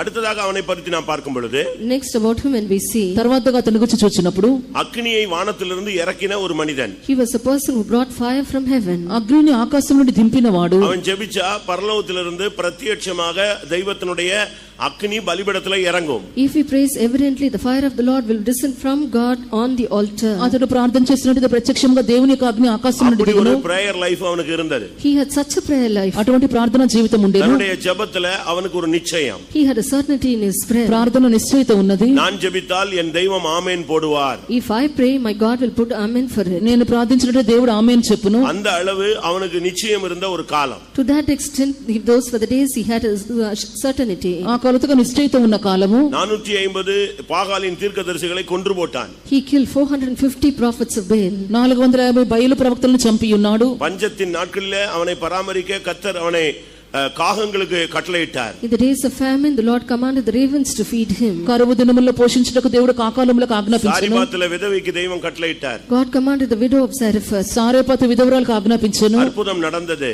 Miracle took place. అద్భుతము జరిగెను. இதெல்லாம் தேவனுக்கு முன்பாக அவன் நின்ற காலங்கள். These were times when he stood before the Lord. ఇవన్నీ దేవుని సన్నిధిలో అతడు నిలిచిన దినములు. அவன் ஒரு பிரதிஷ்டை உள்ள மனுஷன். He was a consecrated person. ప్రతిష్ఠ కలిగిన వ్యక్తి. அவன் உடையில கூட அவனுக்கு பிரதிஷ்டை இருந்தது. Even in his dress he was consecrated. వస్త్రముల్లో కూడా ప్రతిష్ఠ ఉన్నది. ஏனென்றால் அவன் கர்த்தருக்கு முன்பாக நின்ற காலங்கள் பிரதிஷ்டையின் காலங்கள். Because the days in which he stood before the Lord were days of his consecration. దేవుని ఎదుట నిలిచిన దినములు ప్రతిష్ఠ దినములు. அவன் பேரை விட அவனுடைய உடை தான், அவனுடைய பிரதிஷ்டை தான் அவனுடைய அடையாளம். More than his name, his raiment, his dress was a sign. అతని పేరు కంటేనే అతనికి వస్త్రమే అతనికి గుర్తుగా ఉన్నది. 2 రాజాக்கள் 1:8 நாம் பார்க்கும் பொழுது, When we see in 1 Kings chapter 1 verse 8, రెండవ రాజుల మొదటి అధ్యాయం 8వ వాక్యంలో அவன் யாரு చూచినప్పుడు அப்படினு ராஜா கேக்குறான். the king was asking who he was. అతడు ఎవరిని రాజు அவன் అడుగుచున్నాడు. பேர் தெரியாதுன்னு அந்த சேவகர்கள் சொல்றாங்க. The soldiers say that they did not know his name. పేరు తెలియదని సేవకులు చెప్పి அப்ப ராஜா ఉన్నారు. கேக்குறான் அவன் என்ன Dress போட்டுறான்னு சொல்லி. Then the king asked what dress he was putting on. ఏ వస్త్రం వేసుకున్నాడని రాజు அவன் అడిగాను. Dress பத்தி சொன்ன உடனே அவன் சொல்றான் அவன் எலியா தான்.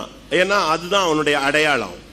When it was told about his dress, the king said it was Elijah because that was his sign. వస్త్రం చెప్పినప్పుడు అతడు ఏలియా అని చెప్పిన ఎందుకనగా అదే గుర్తుగా ఉన్నది. உங்களுடைய ప్రతిష్ఠை தான் உங்களுடைய அடையாளம். Beloved, your consecration is your sign. ప్రియమైన వారని ప్రతిష్ఠ మీ గుర్తై உங்களுடைய ఉన్నది. பிரதிஷ்டை தான் உங்களுடைய பலன். Your consecration is your strength. మీ ప్రతిష్ఠ మీ బలమై ఉన్నది. 7 ஜட போட்ட ஒரு ஆளை பாத்தீங்கன்னா அவன் Samson. If you see a person with 7 locks of hair, he is Samson. 7 జడల గల వ్యక్తిని చూచినట్టు అతడు సంసోను. சிங்கத்தை கிழிச்சான்னா அவன் Samson. If he has rent the lion, he is Samson. సింహమును చీల్చినట్లయితే సంసోను. கோலியாத்தை அடிச்சான்னா அவன் ஒரு தாவீது. If he has beaten Goliath, he is David. గొలియాతును చంపినట్లయితే దావీదు. இப்படி ஒவ்வொருவருக்கும் ஒரு அடையாளம் இருக்கு. Like this, every person has a sign. ఇలాగ ప్రతి ఒక్కరికి ఒక సూచన ఉన్నది. இப்படிப்பட்ட ஒரு தெய்வீகமான சக்தி உள்ள தேவனுக்கு முன்பாக நின்ற மனிதன் தான் இந்த எலியா என்ற ஒரு தீர்க்கதரிசி. Now this Elijah was a prophet who was a divine person. He was a prophet who stood before the Lord. ఇలాగ దైవికమైన శక్తి కలిగి దేవుని ఎదుట నిలిచిన వ్యక్తి ఏలియా ప్రవక్త என்ன ఉన్నాడు. சொல்றாரு? Now what does the Lord say? దేవుడు ఏమని చెప్పుచున్నాడు? ஒரு காலத்தில் எனக்கு முன்பாக நின்றாயே, Once upon a time you stood before me. ఒక కాలంలో నా ఎదుట నిలిచి தேசத்தை ఉన్నావు. அசைத்தாயே, You shook the land. దేశమును కంపింపచేసాను. ராஜாக்களை கலங்கடித்தாயே, You troubled the kings. రాజులను కలవరపరిచాను. அந்நிய வல்லமைகளை முறியடித்தாயே, You defeated the strange powers. అన్య శక్తులను లయపరిచాను. வானத்தை அடைத்தாயே, திறந்தாயே, அக்கினியை இறக்கினாயே. You shut the heavens. You opened the heavens. You brought down fire. ఆకాశమును మూసిన அதே ఆకాశమును அனுபவத்துக்கு తెరిచాను. வரும்படியாக நீ மறுபடியும் எனக்கு முன்பாக வந்து நில். Again you come and stand before me that you might come back to that experience. అదే అనుభవంలోకి వచ్చినప్పుడు నా ఎదుట నిలువుము. இந்த வருஷத்தின் கடைசிக்கு வந்திருக்கிற நம்மையும் தேவனுடைய வார்த்தை அழைக்கிறது. We have come to the fag end of this year. The word of the Lord is calling us also. సంవత్సరాంతం వచ్చిన మనల్ని దేవుడు పిలుచుచున్నాడు. மறுபடியும் எனக்கு முன்பாக வந்து நில்லுங்கள் என்று கர்த்தர் சொல்லுகிறார். The Lord is telling, come and stand before me once again. మరలా నా ఎదుట నిలువమని దేవుడు చెప్పుచున్నాడు. மறுபடியும் திறப்பில் நில்லுங்கள் என்று கர்த்தர் சொல்லுகிறார். The Lord is telling again, you stand in the breach. మరలా సందులో నిలువమని దేవుడు చెప్పుచున్నాడు. மறுபடியும் வானத்தை அடைக்க திறக்க உனக்கு அதிகாரம் கொடுக்கும்படியாக நீ எனக்கு முன்பாக வந்து நில். That I may give you authority once again to open the heavens and shut the heavens. Come and stand before me. మరలా ఆకాశమును తెరచుటకు మూయుటకు నా ఎదుట నిలువుము. ஆனா என்ன நடந்தது? But what happened? జరిగినది ఏమి? எல்லாம் நல்லா தான் போயிட்டு இருந்துச்சு. Everything was going on well. అన్నీ బాగుండెను. திடீர்னு எசபேல்ட்ட இருந்து ஒரு செய்தி வந்தது. Suddenly a news came from Jezebel. అకస్మాత్తుగా యెజబెల్ నుండి వర్తమానం వచ్చెను. நாளைக்கு நீ நிச்சயமா உன்னை கொன்றுவேன்னு சொன்னா. Tomorrow surely I will kill you, she said. రేపటి దినము నిశ్చయముగా చంపెదను. இந்த வார்த்தை அவனை పట్టున அப்படியே தடுமாற வச்சிருச்சு. This word immediately made him to stumble. ఈ యొక్క మాట అతన్ని తల్లడిల్ల చేసెను. ஏன் பயப்படணும்? Why he should fear? ఎందుకు భయపడవలెను? ஆனத்திலிருந்து அக்னி இறக்கின மனுஷன் எசபேலே நீ செத்து போவாயாக அப்படின்னா Jezebel நெஞ்சிடுவா, செத்துருவா. He was a person who brought fire from heaven down. If he says Jezebel, you die, she will die. ఆకాశం నుండి అగ్ని దిగజేసిన వ్యక్తి యెజబెల్ ను చనిపోమంటే ஒரு காலத்துல வியாதியோடு போராடின நீ, Once upon a time you were fighting with sickness. ఒక కాలంలో వ్యాధితో పోరాడి பிசாசு செய்வனைகளோடு போராடின நீ, You were fighting with devil and witchcraft. అపవాది చేతబడితో పోరాడి ఉన్నావు. மனிதர்களுடைய வல்லமைகளோடு போராடின நீ, You were fighting with strange powers. అన్ని శక్తులతో పోరాడిన నీవు அவசியப்பட்டால் தேவனோடு போராடி ஆசீர்வாதங்களை பெற்ற நீ, If needed, you strove with God and receive blessings from Him. కావాలంటే దేవునితో పోరాడి ఆశీర్వాదం పొందిన నీవు. இன்னைக்கு உனக்கு உயிர் பயம் வந்துருச்சு, Now you have fear of life. ఈ దినమున ప్రాణ భయం ஒரு వచ్చి மரண பயம் உனக்கு வந்துருச்சு. You have a fear of death. మరణ భయం వచ్చి ఉన్నది. ஏதாவது ஆயிடுமோ, If anything will happen, ఏదైనా జరుగునా, நம்முடைய ஓட்டம் முடிஞ்சிடுமో, will a race be over? మన పొరుగు అయిపోవునా, நமக்கு கேவலப்பட்டுருவோமோ, Will we be put to shame? మనం நம்ம సిగ్గుపరచబడదుమా, கைவிடப்பட்டுருவோமோ, Will we be forsaken? చేయి వదిలిపెట్టబడదుమా, ஏதாவது நடந்துருமో, Will something happen? ఏదైనా జరుగునా, நம்ம பேர் கெட்டு போயிருமோ, Will a name be spoiled? మన పేరు చెడిపోవునా, நம்முடைய ஊழியம் முடிஞ்சு போயிருமோ, Will a ministry be come to an end? సేవ అయిపోవునా, நம்முடைய குடும்பம் அழிஞ்சு போயிருமோ, Will a family be destroyed? కుటుంబం పాడైపోవునా. இப்படிப்பட்ட அவிசுவாசங்கள், அதரியங்கள், அவநம்பிக்கைகள் இப்பொழுது உன்னோடு போராட ஆரம்பித்து விட்டது. All these kind of unbeliefs and discouragements have begun to fight with you. ఆ విశ్వాసం ఆధైర్యం అపనమ్మకం నీతో పోరాడుచున్నవి. இப்போ உன்னால என்ன பண்ண முடியல? Now what you are not able to do. నీవు ఏమి చేయలేకపోతున్నావు. இப்படிப்பட்ட நேரங்கள்ல தான் நீ கர்த்தருக்கு முன்பாக நிற்க வேண்டிய ஆளு. In these times only you have to stand before the Lord. ఇటువంటి సమయంలో దేవుని ఎదుట నీ నిలవలను. என்ன நடந்தது? But what happened? జరిగినది ఏమి? ஓட ஆரம்பிச்சிட்டான். He began to run. పారిపోవన ఆరంభించాడు. ஓட ஆரம்பிச்சிட்டான். He began to run. పారిపోవన தன்னுடைய ఆరంభించాడు. வேலைக்காரனை என் கூடயே வராத, நீ ஒளிஞ்சு போயிருன்னு சொல்லி துரத்தி விட்டான். He asked his servant not to come with him and he put him away. సేవకుని తన యొద్దకు రావదని తోలివేసి ఉన్నాడు. அருமையான தேவனுடைய ஜனமே, Beloved people of God, ప్రియమైన దేవుని జనమా, உங்களுடைய நிலவரம் என்ன? what is your state? మీ స్థితి ఏమి? கர்த்தருக்காக பிரகாசமாக்கப்பட்ட அந்த நாட்கள் எங்கே? Where are the times in which you were illuminated for the Lord? దేవుని కొరకు ప్రకాశింపబడిన దినములు முன்னே நீ ఎక్కడ? கொண்டிருந்த ஆனந்த பாக்கியம் எங்கே? Where is rejoicing that you had in the beginning? ముందు నీకు ఉన్నటువంటి సంతోషం ఎక్కడ? உன் கண்ணை கூட புடுங்கி கொடுக்க ரெடியா இருந்த காலங்கள் இருந்துச்சு, அது எங்கே? There were times in which you were ready to pluck even your eyes and give. Where are those times? నీ కన్నులు ఊడబెరుగుట కూడా మీరు ఉచ్చుటకు సిద్ధముగా ఉన్న సమయం నిలవరం ఎక్కడ? என்ன? Now what is your నీ state? స్థితి ఏమి? எப்படியாவது பிழைக்கணும், Somehow I should survive. ఎలాగైనా బ్రతకవలెను, எப்படியாவது உயிரோடு வாழ்ந்துடணும், Somehow I should live. ఎలాగైనా జీవించవలెను. இயேசுவுக்காக மரிக்கணுங்கிற தாட்டு போயிருச்சு. இப்ப எப்படியாவது உலகத்துல வாழ்ந்துடணும்னு நீ ஆசைப்படுற. The thought of dying for Jesus has left you. You have a desire to live in this world. యేసు కొరకు మరణించవలెను తలంపు పోయినది, ఎలాగైనా లోకంలో బ్రతకవలని కోరుచున్నావు. இன்னும் டைம் மாறும் பொழுது, When time changes, కాలంలో మారినప్పుడు வேண்டாம், no need. போதும், Enough. చాలును, நான் செத்தா நல்லா இருக்கும், It will be good if I die. నేను చనిపోతే బాగుండును. இப்படி ஒரு அறிக்கை வந்துருச்சு எலியாவுக்குள்ள. This kind of a confession came to Elijah. ఏలియాకు ఇటువంటి ఒప్పుకోలు அவன் కలిగెను. சொல்றான், ஆண்டவரே போதும், என்னை எடுத்துக்கங்க, நான் ஒன்னும் பெரிய பரிசுத்தவான் கிடையாது, நான் எவ்வளவோ தப்பு தான் இருக்கு, என்னைய விட்டுருங்க. இப்படி ஒரு கன்ஃபெஸ்ஸுக்கு வந்துட்டான். He came to a confession to say, enough Lord, take away my life. I am not greater than my fathers. You take away my life. ప్రభువా నా ప్రాణం తీసుకొనుము, నేను పరిశుద్ధుని కాదు అని చెప్పి ఇటువంటి ఒప్పుకోలకు వచ్చి ఉన్నాడు. இந்த வருஷத்துல உங்களில் எத்தனை பேர் கர்த்தருக்கு முன்பாக நிற்கிற தன்மையை இழந்திருக்கிறீர்கள்? How many of you have lost the nature of standing before the Lord this year? ఎంతమంది ఈ యొక్క సంవత్సరంలో దేవుని ఎదుట నిలిచినటువంటి స్వభావమును కోల్పోయి ఉన్నారు? இப்ப எத்தனை பேருக்குள்ள ஒரு மரண பயம் வந்துருச்சு? Within how many of you the fear of death is in? ఎంతమందిలో మరణ భయం వచ్చెను? உங்களை எத்தனை பேர் இந்த வருஷத்துல நீங்கள் போன பாதையில, ஆண்டவரே என்னை எடுத்துருங்க சுவாமி, என்னால முடியல, என்னை விட்டுருங்க, ஐயோ தெரியாம வந்துட்டேன், நீங்க நான் கூப்பிட்டீங்கன்னு தான் நான் வந்துட்டேன், என்ன நான் செத்துட்டா கூட நல்லா இருக்கும், இப்படி யோசிச்சவங்க எத்தனை பேர்? The paths that you went through this year, how many of you thought, enough Lord, take away my life? If I had known this before, I would have not come. Enough, take away my life. ప్రభువా నా ప్రాణం తీసుకొనుము, నేను తెలియకుండా వచ్చి తెలిసి ఉన్నట్టు వచ్చి ఉండేవాను కాదు, నేను ఎలాగైనా చనిపోవాలని చెప్పి ఎంతమంది అనుకుని ఉన్నారు? రాజాக்கள் 19:4 அவன் சொல்றான், போதும் ஆண்டவரே. 1 Kings chapter 19 verse 4, he says, enough Lord. 1 రాజులు 19:4 చూచినప్పుడు చాలును ప్రభువా, take away my life. నన్ను తీసుకొనుము, நான் நல்லவன் அல்ல, I am not good. నేను మంచివాణ్ణి కాను. இப்படித்தான் இன்னைக்கு அநேகர் அந்த ஸ்டேஜ்ல வந்துட்டோம். Many of us have come to that stage today. అనేకులు ఈ స్థితికి వచ్చి ఉన్నాము. இன்னைக்கு உங்களுடைய நிலவரம் என்ன? Today what is your ఈ state? దినమున మీ స్థితి ఏమి? நம்முடைய சபையின் நிலவரம் என்ன? What is the state of a church? సంఘపు స్థితి உன் ఏమి? குடும்பத்தின் நிலவரம் என்ன? What is the state of your family? కుటుంబపు స్థితి ఏమి? உன் மினிஸ்ட்ரி, உன்னுடைய ஊழியத்தினுடைய நிலவரம் என்ன? What is the state of your ministry? నీ సేవల స్థితి ఏది? இப்போ உன் வாயிலிருந்து வர்ற அறிக்கை என்ன? Now what is the confession that is coming out of you? నోటి నుండి వచ్చే ఒప్పుకోలు ఏమి? போதும் ஆண்டவரே, Enough Lord. చాలును ప్రభువా, நான் செத்தா நல்லா இருக்கும், It would be good if I die. నేను చనిపోతే நீங்க బాగుండును, எடுத்துருங்க, Take me away. నన్ను తీసుకొనుము, எனக்கு இப்படி எல்லாம் பேர் எடுக்க முடியாது, I cannot get all these kind of names. ఇటువంటి పేరును పొందలేను. என்னால இப்படி எல்லாம் கேவலப்பட முடியாது. I cannot be put to shame like this. ఇలాగ సిగ్గుపరచబడలేను. எனக்கு இவ்வளவு எல்லாம் அவமானத்தை சுமக்க முடியாது. I cannot bear reproach like this. ఇంత అవమానంను భరించలేను. வேண்டாம். Don't want. వద్దు. என்னை எடுத்துக்கொள்ளும். Take me away. నన్ను తీసుకొనుము. என்னால முடியல.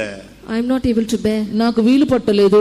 எத்தனை பேர் இந்த அறிக்கையில வந்தீங்க? How many of you come here with this confession? ఎంతమంది ఒప్పుకోల్లోకి వచ్చి இப்படிப்பட்ட ఉన్నారు? போராட்டங்கள் மத்தியிலே அவன் ஓரேப் என்ற இடத்துக்கு வந்து சேர்ந்தானா. In the midst of these kind of conflicts, he came to a place called Horeb. ఇటువంటి పోరాటముల మధ్యలో హోరేబు అనే స్థలమునకు వచ్చాను. 8వ వచనం அதை சொல்லுகிறார். Verse 8 says that. 8వ వాక్యం చెప్పుచున్నది. அது என்ன Horeb? What is it, Horeb? Horeb అనగా ఏమి? அது ஒரு தேவனுடைய பர்வதம். That is the mount of God. అది దేవుని పర్వతము. நீங்க ஆவிக்குரிய வாழ்க்கையில பல பாதைகள்ல போனாலும் ஒரு பகுதியில நீங்க முன்னேறீங்க, எல்லா ஆவிக்குரிய சபைக்கு ஏத்த மாதிரி உங்களை மாத்திக்கிட்டே வரீங்க. In your spiritual life, though you may progress in the paths that you are going through according to the church, you are forming yourself. ఆత్మీయ జీవితంలో మీరు వెళుచున్నారు, మీరు ముందుకు కూడా సాగుచున్నారు. உங்களுடைய நிலவரம் என்னன்னு யோசிச்சு பாருங்க. You think about your me state. స్థితి ఏమని తలంచి చూడండి. ஓரேப் Horeb, హోరేబు அது தேவனுடைய சபை. that is the church of God. ఆ దేవుని సంఘము. ஓரேப் அது தேவனுடைய பர்வதம். Horeb is the mount of God. Horeb దేవుని పర్వతము. நீங்க எந்த நிலவரத்தில் இருக்கிறீங்கன்னு பாருங்க. See in what state you are. మీరు ఏ స్థితిలో ఉన్నారో చూడండి. யாத்திராகமம் 3ஆம் அதிகாரம் முதல் 2 வசனங்களை பார்க்கும் பொழுது, When we see Exodus chapter 3 verses 1 and 2, నిర్గమకాండ 3వ అధ్యాయం మొదటి 3 వాక్యములు చూచినప్పుడు இந்த ஓரேப் என்ற இடத்துக்கு வந்த பொழுதுதான் மோசேயை கர்த்தர் முட்செடியில் தரிசனமாகி அழைக்கிறார். only when Moses came to this place called Horeb, the Lord appeared to him in a fiery bush and spoke to him. Horeb అనే స్థలమునకు వచ్చినప్పుడే దేవుడు ముండ్ల పొదలో ప్రత్యక్షమై అతన్ని పిలుచుచున్నాడు. 40 வருடம் கழித்து தேவனுடைய அழைப்பு கிடைக்கிற இடம் இந்த Horeb. After 40 years, he had the call of God. This is the place from where he got it. 40 సంవత్సరముల తర్వాత దేవుని పిలుపు పొందిన స్థలము హోరేబు. தேவ தரிசனம், தேவனுடைய அழைப்பு கிடைக்கிற இடம்தான் Horeb. The place where the vision of God, the calling of God is being got is Horeb. దేవుని దర్శనము, దేవుని పిలుపు దొరుకున స్థలము హోరేబు. உங்களுடைய அழைப்பு என்ன? What is your calling? మీ పిలుపు ఏది? உங்களுடைய தெரிந்து கொள்ளுதல் என்ன? What is your election? మీ ఏర్పాటు ఏది? கர்த்தர் உன்னை எதற்காக அழைத்தார்? Why God has called you? దేని కొరకు దేవుడు పిలిచెను? உனக்கு அழைப்பு கிடைத்த காலம் ஞாபகம் இருக்கிறதா? Do you remember the time when you got the calling? నిన్ను పిలిచిన కాలం జ్ఞాపకం ఉన్నదా? எந்த இடத்துல ஃபர்ஸ்ட் உன்னோடு பேசினார்? In which place did he speak to you first? ఏ స్థలంలో మొదటిగా మాట్లాడెను? என்னைக்கு உனக்கு முதல் இந்த ஆவிக்குரிய வாழ்க்கையில தரிசனம் கிடைத்தது? In which day did you get the spiritual vision? ఆత్మీయ రీతిలో ఎప్పుడు దర్శనము దొరికెను? அதுதான் ஓரேப். That is Horeb. అదే హోరేబు. யாத்திராகமம் 17ஆம் அதிகாரம் Exodus chapter 17. నిర్గమకాండం 17వ అధ్యాయము 5, 6 వசனங்களை பார்க்கும் பொழுது, When we see verses 5 and 6. 5, 6 వాక్యములు చూచినప్పుడు தேவன் நின்று ஜனத்தின் தாகங்களை தீர்த்த இடம் Horeb. The place where God stood and quenched the thirst of the people was Horeb. దేవుడు నిలిచి జనుల దప్పికను తీర్చిన స్థలము హోరేబు. நீ இந்த சபைக்குள் வந்த பின்பு, After coming into this church, నీవు సంఘమునకు వచ్చిన పిమ్మట கர்த்தர் உன்னோடு பேசினார். the Lord spoke to you. దేవునితో మాట్లాడెను. உன்னோட அழைப்பின் சத்தத்தை நீ உறுதிப்படுத்திக் கொண்டாய். You confirmed the voice of your calling. నీ పిలుపు స్వరమును నిర్ధారణ చేసుకుంటువి. உனக்கு தரிசனம் கொடுத்தார். He gave you vision. దర్శనం ఇచ్చెను. கர்த்தர் உனக்கு வெளிப்படுத்தல் கொடுத்தார். The Lord gave you revelation. దేవునికి ప్రకటన ఇచ్చెను. உன்னுடைய அழைப்பை உறுதிப்படுத்தினார். He confirmed your call. నీ పిలుపును స్థిరపరచెను. முகமுகமாக கர்த்தர் பேசின காலங்கள் உண்டு. There were times when God spoke to you face to face. ముఖాముఖిగా దేవునితో మాట్లాడిన దినములు ఉన్నవి. இதெல்லாம் நீங்க மறந்துட்டீங்கன்னா நீங்க துரோகிகளாயிருவீங்க. If you forget all these things, you will become traitors. వీటిని మర్చినట్లయితే మీరు ద్రోహులై ఉందురు. நீங்க யாரும் தற்செயலாக வந்தவர்கள் அல்ல. None of you have come here accidentally. మీరు ఎవరు అకస్మాత్తుగా ఇక్కడ రాలేదు. தேவனுடைய அநாதி தீர்மானத்தின்படி நீங்கள் அழைக்கப்பட்டு இந்த இடத்துக்கு வந்திருக்கிறீர்கள். According to the eternal purpose of God, you've been called and you've come to this place. దేవుని యొక్క శాశ్వతమైన పిలుపు వలన పిలువబడి వచ్చి இந்த ఉన్నారు. இடத்துக்கு வந்த பின்பு, After coming to this place, ఇక్కడికి వచ్చిన పిమ్మట, இந்த சபை என்ற அனுபவத்துக்குள்ளே நீங்கள் வந்த பின்பு, after coming to the experience of church, సంఘంలోనికి వచ్చిన పిమ్మట கர்த்தர் உன் குடும்பத்தின் காரியங்களை பொறுப்படுத்தார். the Lord undertook the matters of your family. దేవుని కుటుంబముల బాధ్యత వహించెను. உன்னுடைய காரியத்தை பொறுப்படுத்தார். He took charge of your నీ matters. కార్యముల బాధ్యత உன் వహించెను. பிள்ளைகளுடைய காரியங்களை He பொறுப்படுத்தார். took charge of your matters of your నీ children. పిల్లల కార్యముల బాధ్యత உன் தொழில் వహించెను. காரியங்களை பொறுப்படுத்தார். He took the charge of your business. నీకు వృత్తిని బాధ్యత వహించెను. உன்னுடைய எழுத்தின் பிரகாரமான தாகத்தை தீர்த்தார். Literally, He quenched your thirst. అక్షరానుసార దాప్పికను తీర్చెను. ஒரு அபிஷேகம் கொடுத்து உன்னுடைய ஆவிக்குரிய தாகத்தை தீர்த்தார். Giving an anointing, He quenched your spiritual thirst. అభిషేకం ఇచ్చి ఆత్మీయ దప్పికను తీర్చెను. இதுதான் ஓரேபினுடைய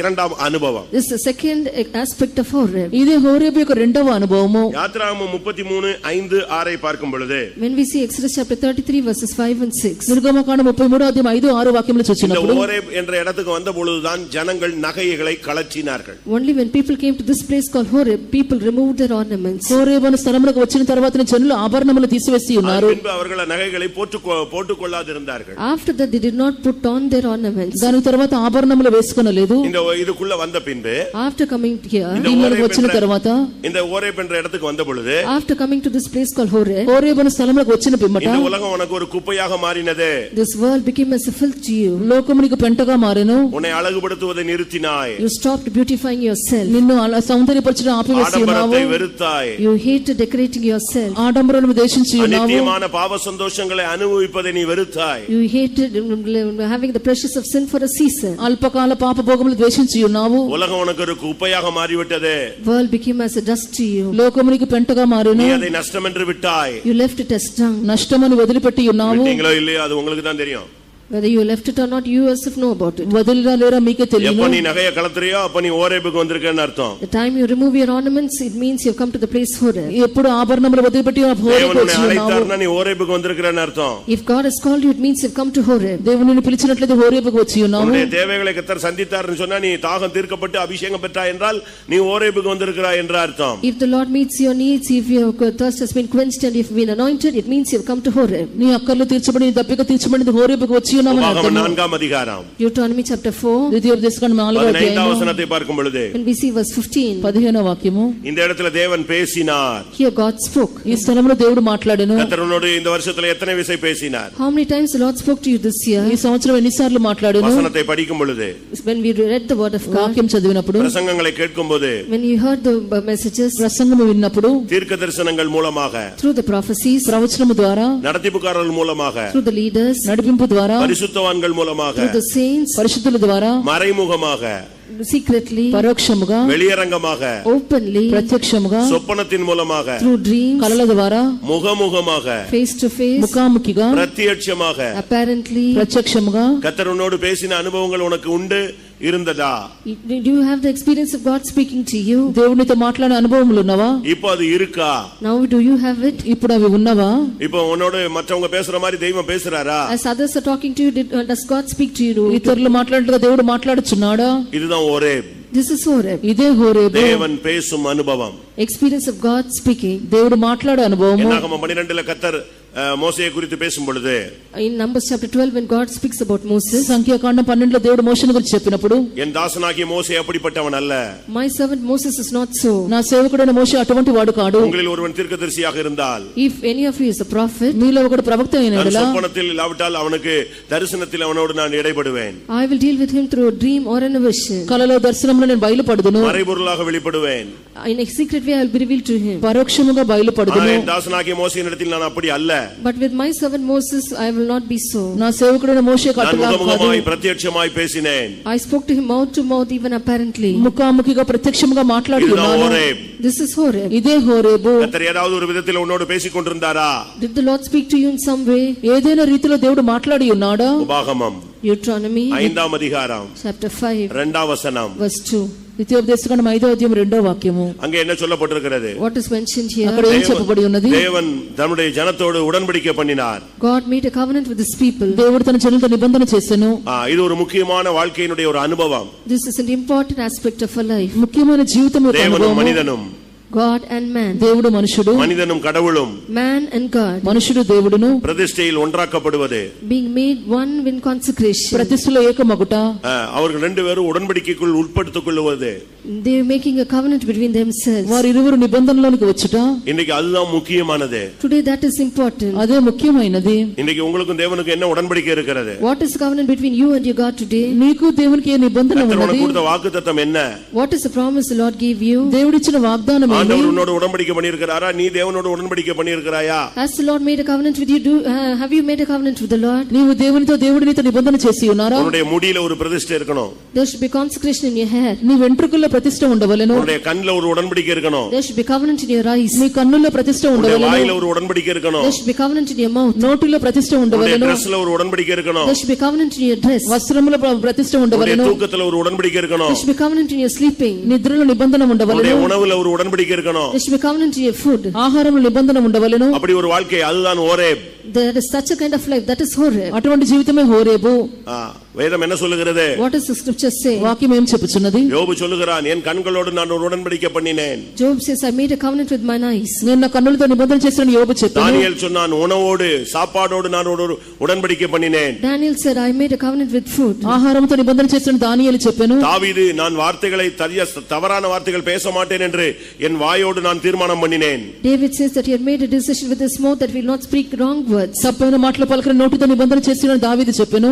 దావీదు 132వ సంగీతத்தில் என்ன சொல்லுகிறான்? In Psalm 132, what does David say? 132వ కీర్తనలో దావీదు ఏం చెప్పుచున్నాడు? நான் என் கண்களோடு உடன்படிக்கை பண்ணியிருக்கிறேன். அது என்ன உடன்படிக்கை? தூங்க மாட்டேன். I have made a covenant with mine eyes. What is the covenant? I will not sleep. నేను కన్నులతో నిబంధన చేస్తున్నాను, నేను నిద్రపోను. என் படுக்கையில் ஏற மாட்டேன். I will not go into my bed. నా యొక్క పడకను ఎక్కను. என் கண்களுக்கு நித்திரையை வடவிட மாட்டேன். I will not give sleep to mine eyes. కన్నులకు నిద్రను రానియను. இதெல்லாம் பிரதிஷ்டையின் அனுபவங்கள். These are experiences of consecration. ఇవన్నీ ప్రతిష్ఠ అనుభవములు. உன்னுடைய உடையில, உன்னுடைய உணவுல, உன்னுடைய பேச்சுல, உன்னுடைய முடியில, உன்னுடைய கண்கள்ல, உன்னுடைய வார்த்தைகள்ல ஒரு உடன்படிக்கை தேவை. அதுதான் Horeb. In your dress, in your food, in your raiment, in your hair, in your eyes, in your speech, in everything you need a consecration. That is Horeb. నీ యొక్క వస్త్రములోను, ఆహారంలోను, తల వెంట్రుకలోను, కన్నుల్లోను, నోటి మాటలోను అన్నిటిలో నిబంధన ఉండడం వల్ల అదే హోరేబ్ అయి ఉన్నది. உபாகமம் 18:16 பார்க்கும் பொழுது, When we see Deuteronomy chapter 18 verse 16, ద్వితీయోపదేశకాండం 18వ అధ్యాయం 16వ వాక్యము, ஓரேப் சபை கூடும் இடம். Horeb is a place where the congregation gathers. Horeb సమాజము కూడు స్థలము. தேவன் உன்னோடு இடைபடும்படியாக ஒரு சபை ஐக்கியத்தை உனக்கு கொடுத்த இடம்தான். தேவனை ஒருமித்து பரிசுத்தவான்களோடு ஒளியில் உள்ள பரிசுத்தவான்களுடைய சுதந்திரத்தில் பங்கடையும்படியாக உன்னை கொண்டு வந்து தேவன் இந்த இடத்துல ஆராதிக்க வைக்கிறாரே, அதுதான் Horeb. God has brought you to this fellowship of the saints of God to worship Him, to partake in the inheritance of the saints in light. This is Horeb. దేవుడు నిన్ను సమాజంలోనికి, సంఘంలోనికి, తేజోవాసులైన పరిశుద్ధులతో కూడా ఐక్యత కలిగి ఉండే తీసుకొని వచ్చి ఉన్నారు. అదే హోరేబ్ అయి ఉన్నది. உபாகமம் 12, 13, 14 படி கண்ட இடத்துல நீ ஆராதிக்க கூடாது. According to Deuteronomy chapter 12 verses 13 and 14, you should not worship God in any place. ద్వితీయోపదేశకాండం 12వ అధ్యాయం 13, 14 వాక్యంలో కనబడిన స్థలంలో దేవునికి నీవు ఆరాధన தேவன் தெரிந்து చేయకూడదు. கொள்ளும் இடத்தில் நீ ஆசரிக்க வேண்டும். In the place which God chooses, we have to worship Him. దేవుడు ఏర్పరిచిన స్థలములో ఆచరించవలెను. அங்கே உனக்கு கற்பிக்கிறதை நீ உன் வாழ்க்கையில செய்தால் அதுக்கு மட்டும் தான் தேவன் கணக்கு கேட்பார். There whatever is being taught by the Lord, if you observe it, only for that the Lord will give ask an account. అక్కడ చెప్పిన మాట నువ్వు చేసినప్పుడే దేవుడు నీకు లెక్క అడుగును. கர்த்தருடைய பரிசுத்த நாமத்துக்கு மகிமை உண்டாவதாக. Glory be to the holy name of the Lord. దేవుని పరిశుద్ధ నామమునకు మహిమ కలుగును இந்த గాక. ஓரேபுக்கு அந்த எலியா வந்து விட்டான். Elijah came to this Horeb. ఈ హోరేబుకు ఏలియా వచ్చెను. இப்ப நடந்தது என்ன? Now what happened? ఇప్పుడు జరిగినది ఏమి? இப்ப கர்த்தர் வர்றாரு. Now the Lord is coming. దేవుడు వచ్చుచున్నాడు. அவனை வந்து பேசுறாரு. He is coming and speaking to him. దేవుడు మాట్లాడుచున్నాడు. இந்த ஓரேபுக்கு வந்து அவன் தங்கினான். He came and stayed in Horeb. హోరేబుకు వచ్చి అక్కడ కనబడెను. ஓரேப் மட்டும் நடந்து போனான். Till Horeb he kept walking. Horeb వరకు இந்த నడిచెను. ஓரேபுக்கு வந்துட்டு After coming to Horeb, హోరేబుకు వచ్చి என்ன நடந்துச்சு தெரியுமா? you know what happened? ఏం జరిగినో తెలియదు. அங்க ஒரு கெபி இருந்துச்சு. There was a cave there. అక్కడ ఒక గుహ ఉండెను. அதுக்கு உள்ள போய் தங்கிட்டான். He went inside and வாசியுங்கள். dwelt there. 1 ராஜாக்கள் 19, 9, 8, 9. First Kings chapter 19 verses 8 and 9. మొదటి రాజుల 19వ అధ్యాయం 8, 9 వాక్యములు. அப்பொழுது அவன் எழுந்திருந்து புசித்து குடித்து அந்த போஜனத்தின் பலத்தினால் 40 நாள் இரவு பகல் ஓரேப் என்னும் தேவனுடைய பர்வதம் மட்டும் நடந்து போனான். அங்கே அவன் ஒரு கெபிக்குள் போய் தங்கினான். இது அங்க கெபிக்குள் ஓரேப் வர்ற வரைக்கும் கர்த்தர் அமைதியா இருந்தார். ரைட், வந்துட்டான், கரெக்டா வந்துகிட்டு இருக்கான், ரூட்ல வர்றான். பரவாயில்ல, பிரச்சனைகள், பாரங்கள், துக்கம், வேதனை, சாவணும்னு நினைக்கிறதெல்லாம் மறந்து போய் கரெக்ட் ஆயிட்டான், வந்துட்டான்னு நினைச்சுக்கிட்டு இருக்கும் போது, Till he came to Horeb, the Lord was thinking he was coming in the correct route. He forgetting all his griefs and sorrows and pain, and he was coming in the right way. హోరేబుకు వచ్చినంత వరకు సరిగా వచ్చుచున్నాడు. సమస్యలు, దుఃఖములు, భారములు వదిలిపెట్టి వచ్చున్నారని దేవుడు అనుకొనెను. ஒழுங்கா சபை கூடுதலுக்கு வந்துட்டான். He is coming to the assembling of the church. సంఘం కూడికకు వచ్చెను. நல்ல பிரதிஷ்டையில வந்துட்டான். He is coming to proper consecration. మంచి ప్రతిష్టకు వచ్చెను. கர்த்தர் அவனோடு பேசுறாரு. The Lord is speaking to him. దేవుడు మాట్లాడుచున్నాడు. நகையெல்லாம் கலத்திட்டான். He has removed his ornaments. ఆభరణములు உலகம் తీసివేసెను. இப்ப அவனுக்கு குப்பையா தென்படுது. World is seen as a dung to him. లోకం పెంటగా ఉండెను. அவன் ஜெபத்துக்கெல்லாம் கர்த்தர் பதில் கொடுக்கிறார், தாகம் தீர்க்கிறாரு. The Lord is answering all his prayers, is quenching his thirst. ప్రార్థనకు బదులిచ్చుచున్నారు, దాహం తీర్చున్నారు. அசுத்தத்திற்கு அல்ல பரிசுத்தத்திற்கு அழைத்தார்னு அவனுக்கு நம்பிக்கை வந்துருச்சு. He has a hope. The Lord has not called him to uncleanness but unto holiness. అపవిత్రత కాదు పరిశుద్ధత పిలిచిన నమ్మిక వచ్చెను. இதெல்லாம் நடந்துகிட்டு இருக்கும்போது, When all these things are happening, ఇవన్నీ జరుగుతున్నప్పుడు திடீர்னு வண்டி take diversion. suddenly he is taking a diversion. ఇప్పుడు తప్పుగా తిరుగుచున్నాడు. சடனா அப்படி ஒரு திருப்புனா, எங்க போயிருச்சு வண்டி? அங்க ஒரு கெபி இருந்துச்சு, உள்ள போயிட்டான். Suddenly he was taking a diversion. There was a cave there. He went inside. అక్కడ మొత్తం అప్పుగా తిరుగుచున్నాడు. అక్కడ గుహ ఉన్నది, దాంట్లోకి వెళ్ళిపోయాను. இந்த இடத்துக்கு போயிட்டான்னு தெரிஞ்ச உடனே பரலோகத்துல தேவனுக்கு இருக்கவே முடியல. As soon as the Lord came to know that he went here, the Lord could not remain silent in heaven. ఆ స్థలంలోకి వెళ్ళి ఉన్నాను తెలిసి ఉంటే పరలోక దేవునికి ఉండలేకపోయాను. உடனே வந்துட்டாரு.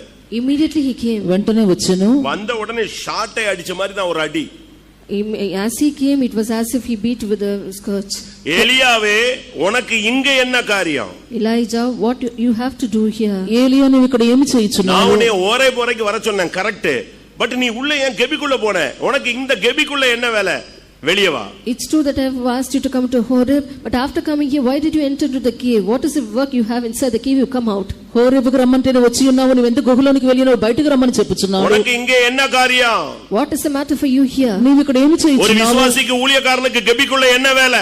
What is the work for a believer or a worker inside the cave? విశ్వాసికి సేవకునికి గుహలో ఏమి పని? நீ சபைக்கு வந்தது நல்லது. It is good you have come to the church. సంఘంకి వచ్చిన మంచిది. இந்த சபையில மெம்பர் ஆனது நல்லது. It is good you have become a member of this church. సంఘంలో సభ్యునికి మంచిది. ஆனா இப்போ நீ எனக்கு முன்பாக நிற்காம நீ ஏன் கெபிக்குள்ள போன? But not standing before me, why did you enter into the cave? నా ఎదుట నిలవకుండా ఎందుకు గుహలోనికి వెళ్ళి ఉన్నావు? நீ ஒரு ஊழியக்காரனுக்கு ஒரு விசுவாசிக்கு கெபிக்குள்ள என்ன வேலை? What is the work of a servant of God or a believer inside a cave? ఒక సేవకునికి విశ్వాసం గుహలో ఏమి வா, పని? வெளியே வா. மறுபடியும் எனக்கு முன்னால நிக்கிற வாழ்க்கைக்கு நீ வா. Come out, come again into a life of standing before me. బయటికి వచ్చి మరలా నా ఎదుట నిలిచినటువంటి జీవితములకు రమ్ము. ஆண்டவருடைய சத்தம் மறுபடி அவன்கிட்ட போராடினது. Again and again the voice of the Lord was striving with him. దేవుని స్వరం మరలా పోరాడెను. 1 రాజాக்கள் 19:13. 1 Kings chapter 19 verse 13. మొదటి రాజుల 19:13 వాక్యము. அதை எலியா கேட்டபோது தன் சால்வையினால் தன் முகத்தை மூடிக்கொண்டு வெளியே வந்து கெபியின் வாசலில் நின்றான். அப்பொழுது இதோ எலியாவே, இங்கே உனக்கு என்ன காரியம்? ஆண்டவருக்கு டென்ஷன்ல தான் இருக்காரு. நீ உனக்கு என்ன வேலை? திரும்பியும் சொல்றாரு, உனக்கு இங்க என்ன வேலை? God was so tensed. Again he was asking, what doest thou here? నీకు ఇక్కడ ఏమి పని? దేవుడు ఆవేశంగా అడుగుచున్నారు. விசுவாசிகளுக்கு கண்ட இடத்துல என்ன வேலை? In unwanted places, what is the work of தேவையில்லாத the இடங்களுக்கு ஏன் போறீங்க? Why do you go to places unnecessarily? అనవసరమైన స్థలములకు ఎందుకు వెళ్ళుచున్నారు? கர்த்தருக்கு பிரியமில்லாத இடத்துக்குலாம் ஏன் போற? Why do you go to places which are not pleasing to the Lord? దేవునికి ప్రియమైన స్థలములకు ఎందుకు వెళ్ళుచున్నారు? அவசியமில்லாத இன்னொரு விசுவாசி வீட்டுக்கு ஏன் போற? Unwantedly, why do you go to another believer's house? అనవసరమైన ఇంకొక విశ్వాసం ఎందుకు அவசியமில்லாம ஏன் వెళ్ళుచున్నారు? போன் போட்டு கண்டவன்டையும் பேசுற? Unnecessarily, why do you call through a phone and speak unwanted things? అనవసరమైన కార్యములు ఎందుకు ఫోన్ లో మాట్లాడుచున్నావు? ஆண்டவர் கேக்குறார், எலியா அவருக்கு பயங்கர துக்கம். நம்ம இவ்வளவு கனப்படுத்தி ஆசீர்வதிச்சு அவனை வல்லமை உள்ள ஒரு மனுஷனா வச்சு தேசத்தையே அசைக்க வச்சா இவன் போய் இப்படி கேடுகட்டத்தனமா கெபில போய் விழுந்துட்டானேன்னு சொல்லி 2 ட்ரிப் சொன்னார். உனக்கு இங்க என்ன காரியம்? வெளியே வா. God was so grieved. He was thinking that he had honored him, blessed him, and he had made him as a great person, a person able to shake the whole land. Now he's gone inside the cave. Now that's why twice he asked, what work you have here? Come out. దేవుడు అతని గణపరిచి గొప్ప కార్యములు చేయించి దేశంలో కంపించి ఇలా చేసినప్పుడు ఎందుకు గుహలో వెళ్ళాలని చెప్పి దేవుడు 2 సార్లు అడుగుచున్నాడు. அங்கேயும் இவன் வந்து தன்னுடைய பெருமையை தான் பேசுறான். There also he was speaking our about டென்ஷன்ல பேசினா இவன் சொல்றான், நான் ரொம்ப பக்தி வைராக்கியமா தான் இருந்தேன், அப்படிதான் இருந்தேன், இப்படிதான் இருந்தேன், ஆனாலும் எனக்கு பிரச்சனை வந்துருச்சு. பெரிய பரிசுத்தவனா இருந்தாரு, இப்பதான் பாவியா மாறிட்டாரு. He had been such a great sin. Now only he has become a sinner. When God was speaking so tensely, he was speaking about his godliness. గొప్ప పరిశుద్ధుడిగా ఉండి ఉన్నారు, ఇప్పుడైతే పాపిగా మారి ఉన్నారని చెప్పి దేవుడు ఇలా గోపంతో చెప్పుచున్నప్పుడు ఇతడు ఇలాగ చెప్పెను. ஆண்டவர் பயங்கரமான துக்கத்துல இருக்கிறார். God was in terrible sorrow. దేవుడు చాలా దుఃఖములో ఉన్నారు. சபை தன்னை விட்டு விலகும் பொழுது ஆண்டவர் வேதனைப்படுறாரு. When the church goes away from him, he is grieved. సంఘము తన నుండి తొలగిపోయినప్పుడు దేవుడు వేదన పడుచున్నాడు. ரத்தம் சிந்தி சம்பாதித்த சபையை பார்த்து கர்த்தர் துக்கப்படுகிறார். Looking at the church, he is earned by his shedding his own blood, he is grieved. రక్తమును చిందించి సంపాదించిన సంఘం నుంచి దేవుడు వేదన పడుచున్నారు. உனக்காக நான் வேற என்ன செய்ய வேண்டும்? What else I have to do for you? నీ కొరకు వేరే నేనేమి చేయవలెను? ஏன் கெபிக்குள் போய் தங்குகிறாய்? Why are you going and staying inside a cave? ఎందుకు నువ్వు గుహలో కనబడుచున్నావు? இந்த கெபி எதை காண்பிக்கிறது? What does this cave show? ఈ గుహ దేన్ని చూపుచున్నది? இன்னைக்கு இந்த சுத்திகரிப்புல இரண்டாவது பார்ட், ஃபர்ஸ்ட் பார்ட் ஏற்கனவே முடிச்சிட்டோம். பாதி பேர் வரல பரிசுத்தவான்கள். பரவாயில்ல, உங்களுக்கு அவ்வளவுதான் உங்க நிலவரம், அடையார் நிலவரம் இவ்வளவுதான்னு தெரிஞ்சிட்ட பிறகு திருப்பி இதையே சொல்லிக்கிட்டு இருந்தா பிரயோஜனம் இல்லை. ஓகே, ஃபர்ஸ்ட் பார்ட்ல நீங்க இல்ல, விட்டுருங்க. செகண்ட் பார்ட், நீ கெபியில இருந்து வெளியே வா. Already first part is over. Second part, you come out of the cave. మొదటి భాగం అయిపోయినది, రెండవ భాగం నీ గుహ నుండి బయటికి రావాలను. எந்த சபையில சுத்திகரிப்பு கூட்டத்துக்கு ஒழுங்கா விசுவாசி வரானோ அந்த சபை அவன் மட்டும் தான் விசுவாசி. A believer who comes properly to the sanctification meeting in the church, he only he is a believer. శుద్ధీకరణ కుటుంబం సరిగా వచ్చినటువంటి వారు విశ్వాసులై ఉన్నారు. சுத்திகரித்து கொண்டவனதான் கர்த்தர் உபயோகப்படுத்துவார். ஒருவன் தன்னை சுத்திகரித்துக் கொண்டால் அவன் எஜமானுக்கு உபயோகமாக்கப்பட்டதும் பரிசுத்தமாக்கப்பட்டதும் எந்த நற்கிரியை செய்ய ஆயத்தமாக்கப்பட்ட பாத்திரமாய் இருக்கிறான். சுத்திகரிக்கப்படாதவனை வச்சு தேவன் எதையும் செய்ய முடியாது. Only if a person cleanses himself, the Lord can use him. He will be a vessel unto honor, meet for the master's use and prepared unto every good work. If a person is not sanctified, the Lord cannot do anything through him. పవిత్రపరచుకున్నప్పుడు దేవుని పరిశుద్ధపరచబడి యజమానుడు వాడుకోవడం అర్హమైన పాత్రగా ప్రతి సత్కార్యములకు సిద్ధమైన పాత్రగా కనబడును. 2 సాముయేలులో நாம் பார்க்கும் பொழுது, When we see in 2 Samuel, రెండవ సమూయేలులో చూచినప్పుడు 17వ అధికారத்துல 17వ అధ్యాయము 9వ వசனத்தை பார்க்கும் பொழுது, we see verse 9. 9వ వాక్యము, அது ஒளிந்து கொள்ளக்கூடிய ஒரு இடம் தான் கெபி. A place where we can hide ourselves is a cave. దాగుచున్న స్థలమే గుహ అయి ఉన్నది. இப்பொழுது அவர் கெபியிலேயோ எங்கேயாவது ஒளிந்திருப்பார். He sit now in some pit or in some other place. ఇప్పుడు అతను ఏదో ఒక గుహలో దాగి ఉండును. இந்த கெபிக்குள்ள நீ ஒளிந்திருக்கிற இடம் அல்ல. நீ இந்த வாழ்க்கையில நீ ஒளிய வேண்டிய அவசியம் கிடையாது. There is no need for you to hide yourself in this life. ఈ జీవితంలో నీ దాగుకొనక్కర్లేదు. எப்போ ஒரு விசுவாசி ஒரு ஊழியன் ஒளிந்து கொள்வான்? When will a believer or a worker hide himself? ఎప్పుడు ఒక విశ్వాసి సేవకుడు దాగుకొనును? ஆதியாகமம் 3:10 ஆதாமும் ஏவாளும் ஒளிந்து கொண்டாங்க. ஏன்? கற்பனையை மீறினதினால், கட்டளையை மீறினதினால். Genesis chapter 3 verse 10, Adam and Eve hid themselves because they trespassed the commandments and statutes. ఆదికాండం 3వ అధ్యాయంలో వారు దాక్కుని ఉన్నారు ఎందుకనగా వారు ఆజ్ఞను మీరి ఉన్నారు. ప్రమాణத்தை மீறும் பொழுது, சத்தியத்தை மீறும் பொழுது, பாவத்துக்கு நீ இடம் கொடுக்கும் பொழுது, சர்ப்பத்தின் தந்திரங்களுக்கு நீ இடம் கொடுத்து அவனுடைய உபதேசங்களுக்கு நீ செவிசாய்க்கும் பொழுது, நீ தானாகவே கெபிக்குள் போய் ஒளிய ஆரம்பிப்பாய். When you transgress the commandments and commit sin, when you give room to give heed to the voice of the devil, to deceptions of the devil, automatically go and hide yourself in a cave. ప్రమాణంలో సత్యంలో మీరినప్పుడు అపవాది యొక్క దురుపదేశములకు చోటిచ్చినప్పుడు గుహలోనికి వెళ్లి దాగి ఉందువు. తడుమాற்றங்கள் வரும் பொழுது நாம் கெபியை ஒளிய ஆரம்பிக்கிறோம். When we begin to stumble, we begin to hide ourselves. తల్లడిల్లినప్పుడు మనము దాగన ఆరంభించదుము. ఆదియాగమం 19వ అధికారం 30వ వచనத்தை பார்க்கும் பொழுது, when we see Genesis chapter 19 verse 30, ఆదికాండం 19వ అధ్యాయం 30వ వాక్యము, அந்த மலைக்கு ஓடி போ என்று லோத்தினிடத்தில் கர்த்தர் பேசுகிறார். the Lord asked Lot to run to the mountain. పర్వతమునకు పారిపోమని దేవుడు లోతుతో మాట్లాడుచున్నారు. ஓடி போக மாட்டேன் என்று சொல்லுகிறார். But he said that he will not go there. అతడు పారిపోనని చెప్పుచున్నాడు. என்ன நடந்தது? What happened? జరిగినది ఏమి? பக்கத்துல உள்ள ஒரு ஊருக்கு ஓடி போனான். He went to the city next by. ప్రక్కనున్న ఊరికి పారిపోయెను. 2 நாள் இருந்தா அதுக்கு பிறகு பார்த்தா மெல்ல பக்கத்துல ஒரு கெபிக்குள்ள நுழைஞ்சிட்டான். He stayed there for 2 days. Little gradually he went into a cave. 2 దినములు ఉండన ప్రక్కనున్న గుహలోనికి వెళ్ళెను. இப்போ என்ன நடந்தது? Now what happened? ఇప్పుడు జరిగినది ఏమి? அந்த கெபிக்குள்ள தான் ஒரு தாறுமாறான சந்ததி உருவானது. Inside that cave only a perverse generation was formed. గుహలోని తారుమారని సంతతి రూపించబడెను. ஒரு தவறான உறவு ஏற்பட்டது. There was a wrong relationship. తప్పైన బంధము కలిగెను. శపించబడ్డ సంతతి ఉరువానది. A cursed generation was formed. శపించబడిన సంతతి కలిగెను. எல்லாருக்கும் தெரியும். Everybody knows about this. మీ అందరికీ తెలియను. பிரியமானவர்களே, Beloved, ప్రియమైన వారలారా, இந்த மாலை வேளையில நீ கெபிக்குள்ள இருந்தால் வெளியே வரணும். if you are inside a cave this evening, you have to come out. ఈ సాయంత్రం వేళ గుహలో ఉంటే బయటికి రావాలను. లోతు மட்டுமல்ல, Not only Lot, లోతు మాత్రమే కాదు, அவனுடைய பிள்ளைகளும் அங்கே போய் சிக்கி கொண்டார்கள். even his children got there. పిల్లలు కూడా అక్కడ చిక్కుబడి ఉన్నారు. அது ஒரு பெரிய விழுகையை கொண்டு வந்தது. It brought a great fall. గొప్ప పడిపోటును తీసుకొని இது వచ్చెను. ஒளிந்து கொள்ளுகிற காலம் அல்ல. This is not a time to hide. ఇది దాగుకొను కాలము కాదు. இது பாவம் செய்யற காலமும் அல்ல. This is not the time to commit sin. ఇది పాపము చేయు కాలము కాదు. மாம்சத்தில் சிக்கிக் கொள்ளக்கூடிய காலமும் அல்ல. This is not the time to be entangled in flesh. శరీరంలో చిక్కుబడి కాలము కాదు. யோசுவா 10వ அதிகாரம் 16, 17, 18 వచనங்களை பார்க்கும் பொழுது, When we see Joshua chapter 10 verses 16 to 18, యెహోషువ 10వ అధ్యాయం 16 నుండి 18 వరకు చూచినప్పుడు, பயந்து போன ராஜாக்கள் ஒளிந்து கொண்ட இடம் கெபி.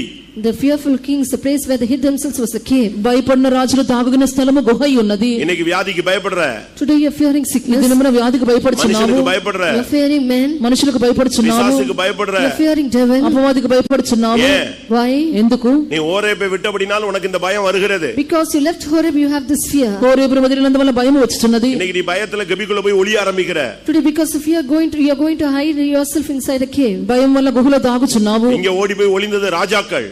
Kings went and hid themselves there. ఇక్కడ దాగినది రాజులై ఉన్నారు. வெளிப்படுத்தல் 1:6 படி, According to Revelation chapter 1 verse 6, ప్రకటన 1:6 ప్రకారము, ரத்தத்தினால் கழுவப்பட்ட நம்மை ராஜாக்களாய் மாற்றி இருக்கிறார். we who are washed by his blood, the Lord has made us as kings. రక్తం వల్ల కడగబడిన మనం రాజులుగా చేసెను. ரத்தத்தினால் கழுவப்பட்ட நீ எப்படி கெபிக்குள் போகலாம்? You who are washed by the blood of Jesus, how can we go into a cave? యేసు రక్తం వల్ల కడగబడిన నీవు ఎలా గుహలోకి వెళ్ళగలవు? எப்படி நீ மரண பயத்துக்கு இடம் கொடுக்கலாம்? How can you give room to fear of death? ఏలాగ మరణ భయములకు చోటించదు? கிறிஸ்து எனக்கு ஜீவன், சாவு எனக்கு ஆதாயம் என்று அல்லவா நீ சொல்ல வேண்டும். You have to say, for me to to live as Christ and to die is gain. క్రీస్తు నాకు జీవము చావు నాకు ఆదాయము అని చెప్పవలెను. జీవనాలాగిலும் సావినాలాగిலும் క్రీస్తు என்னில் மகிமைப்படுவார் என்று நீ சொல்ல வேண்டும். You have to say, by life or death Christ should be magnified through me. మరణం వల్లనే జీవం వల్ల క్రీస్తు నందు మహిమపరచబడవలెను. இந்த நாட்கள் நீ கபியில் இருக்கக்கூடிய காலம் அல்ல. These are not days in which you have to remain in a cave. ఈ దినములు గుహలో ఉండు దినములు కావు. இது கபியில் ஓடி ஒளியக்கூடிய ராஜாக்களுடைய காலம் அல்ல. This is not the time of kings to go and hide in themselves in a cave. గుహలో దాగినటువంటి రాజుల కాలము కాదు. நீ இன்றைக்கு எந்த நிலவரத்தில் இருக்கிறாய்? Today in which state are you? ఈ దినమున ఏ స్థితిలో ఉన్నావు? நியாயாதிபதிகளில் நாம் பார்க்கும் பொழுது, When we see in Judges, న్యాయాధిపతులను చూచినప్పుడు 6ஆம் அதிகாரம் 2ஆம் வசனத்தை பார்க்கும் பொழுது, we see chapter 6 verse 2. 6వ అధ్యాయం 2వ వాక్యము, கைவிடப்பட்ட ஜனங்கள், People who are forsaken, చేయి వదిలిపెట్టిన వారు அவர்கள் அந்த கபியை தேடி ஓடினார்கள். they sought the caves and ran there. గుహను వెదికి వెళ్ళి ఉన్నారు. கர்த்தர் அவர்களை ஒப்பு கொடுத்து விட்டார். The Lord gave them there. దేవుడు వారిని అప్పగించెను. அவர்கள் பொல்லாப்பானதை செய்தபடினால் தேவன் அவர்களை ஒப்பு கொடுத்தார். அவர்கள் பயந்து போய் மீதியானியருக்கு பயந்து கபிகளை அடைக்கலமாக்கி கொண்டார்கள். Because they did wickedness, the Lord gave them up to the Midianites. They feared the Midianites and they made the caves as their వారు దుష్టకార్యములు చేసినందువల్ల దేవుడు మిద్యానులకు అప్పగించినను గుహలోకి వెళ్లి వారు దాక్కుని ఉన్నారు. கைவிடப்பட்ட நிலவரம் உன்னை கபிக்குள் தள்ளி கொண்டு போகிறது. Forsaken state is driving you to a cave. చేయి వదిలిపెట్టిన స్థితిని గుహలోనికి త్రోసివేయుచున్నది. 10వ సంగీతం 9వ వசனத்தை பார்க்கும் பொழுது, When we see Psalm 10 verse 9, 10వ కీర్తన 9వ వాక్యము, இந்த கபிக்குள்ள சிங்கம் இருக்கிறது. lion is inside this cave. గుహలో సింహం ఉన్నది. இப்ப நீயே போய் சிங்கத்தின் வாயில போய் சிக்குகிறாய். Now you yourself are going and being caught in the mouth of a lion. నీవే వెళ్లి సింహం నోట్లో చిక్కుపడుచున్నావు. நீயே பிரச்சனையில சிக்குகிறாய். You yourself are being caught in a problem. నీవెందుకు సమస్యలు చిక్కుపడుచున్నావు? நீயே போய் குழப்பத்துல விழுந்து கொள்ளுகிறாய். You yourself is going and falling in a problem. నీవే కల్లోలంలో పడిపోవచ్చున్నావు. தானியேல் 6ஆம் அதிகாரம் Daniel chapter 6 దానియేలు 6వ అధ్యాయము 24ஆம் వசனத்துல, verse 24, 24వ వాక్యములో, தானியேலை குற்றம் சாட்டினவர்கள் கபியிலே தூக்கி எறியப்பட்டார்கள். those who accused Daniel were cast into the dens. దానియేలు మీద నేరం మోపిన వారు గుహలో పడవేయబడిరి. இன்றைக்கு உனக்கு குற்றம் சாட்டுகிற ஆவி வந்து விட்டது. Today you have the spirit of accusing others. నేరం మోపు ఆత్మ వచ్చి ఉన్నది. உன்னை பெற்றவர்களை நீ குற்றம் சாட்டுகிறாய். You are accusing your parents. కనిన వారిని నేరం మోపుచున్నావు. உன் மனைவியை குற்றம் சாட்டுகிறாய். You are accusing your wife. నీ భార్య మీద నేరం మోపుచున్నావు. உன் புருஷனை குற்றம் சாட்டுகிறாய். You are accusing your husband. భర్త మీద నేరం మోపుచున్నావు. இன்னைக்கு உன்னுடைய நிலவரம் எல்லாரையும் நீ குற்றம் சாட்ட ஆரம்பித்து விட்டாய். Today your state is you have started to blame everyone. అందరి మీద నేరం మోపుచున్నావు. கோபம் வரும் பொழுது ஆண்டவரே குற்றம் சாட்டுகிறாய். When you get angry, you are blaming the Lord himself. కోపం వచ్చినప్పుడు దేవుని మీద నేరం మోపుచున్నావు. குற்றம் சாட்டுகிற ஆவி உனக்குள்ள இன்னைக்கு தலை தூக்கி விட்டது. Spirit of accusation has entered you now. నేరం మోపు ఆత్మ పైకి తల ఎత్తి ఉన్నది. கடைசியாக Finally, చివరిగా எசேக்கியேல் 33:27 பார்க்கும் பொழுது, when we see Ezekiel chapter 33 verse 27, Ezekiel 33వ అధ్యాయం 27వ వాక్యము, கபிகளில் போனார்கள், கொள்ளை நோய் தாக்கினது. they went inside a cave, pestilence attacked them. గుహలోనికి వెళ్ళి ఉన్నారు, తెగులు తాకి ఉన్నది. தீராத வியாதியினால் நீ பிடிக்கப்பட்டிருக்கிறாய். You've been caught by incurable disease. తీరని వ్యాధితో పట్టబడి இது ఉన్నావు. குணமாக்கும் மார்க்கம். This is a way of healing. ఇది స్వస్థపరచు ஆனால் మార్గము. இப்பொழுது நீயோ வியாதியின் பலவீனத்தில் நீ தாக்கப்படுகிறாய். But you are attacked by sickness and weakness. ఇప్పుడైతే వ్యాధి బలహీనతతో அது ஒரு తాకబడి கபியின் ఉన్నావు. அனுபவம். That is an experience of a cave. గుహ యొక్క అనుభవము. எலியாவே நீ எங்கே இருக்கிறாய்? Elijah, where are you? ఏలియా నీవు ఎక్కడ ఉన్నావు? ஆண்டவர் வந்து சொல்றார், உனக்கு இங்கே என்ன காரியம்? Elijah, Lord came and said, what doest thou here? నీవు ఇక్కడ ఏమి చేయించినవని దేవుడు அழைப்பை అడిగాను. பெற்று தேவனுடைய தரிசனம் பெற்று தேவனுடைய உடன்படிக்கை பெற்று சபைக்குள்ள வந்து நல்ல பிரதிஷ்டை பண்ணிட்டு இருந்த நீ இப்பொழுது ஏன் இங்கே கபிக்குள் வந்து விட்டாய்? Receiving a calling, a vision, a revelation, having a covenant, you have come inside the church. Now why you are inside a cave? పిలుపును పొంది దర్శనమును పొంది నిబంధన పొంది ప్రతిష్ఠ పొంది నీవు ఇప్పుడు గుహలో ఏమి చేయించున్నావు? இன்னைக்கு தேவனுடைய வார்த்தையை மீறினபடினால் நீ ஒளிய ஆரம்பிக்கிறாய். Now because you trespass the word of the Lord, you are beginning to hide. దేవుని వాక్యము మీరినందువల్ల దాగన ఆరంభించుచున్నావు. நீ ஒரு நீதிமானா இருந்த, ஆனா இப்ப நீயும் உன் பிள்ளையும் கபிக்குள்ள போய் பாவத்துக்குள்ள சிக்கி இருக்கிறீங்க. You were a righteous person, but now you and your children have gone inside the cave and you are caught in sin. నీవు నీతిమంతునిగానే ఉన్నావు కానీ ఇప్పుడు నీవు నీ పిల్లలు గుహలోనికి వెళ్ళి పాపంలో చిక్కబడి ఉన్నారు. கர்த்தர் சொல்றார், என் மகனே மறுபடியும் எனக்கு முன்பாக வந்து நில்.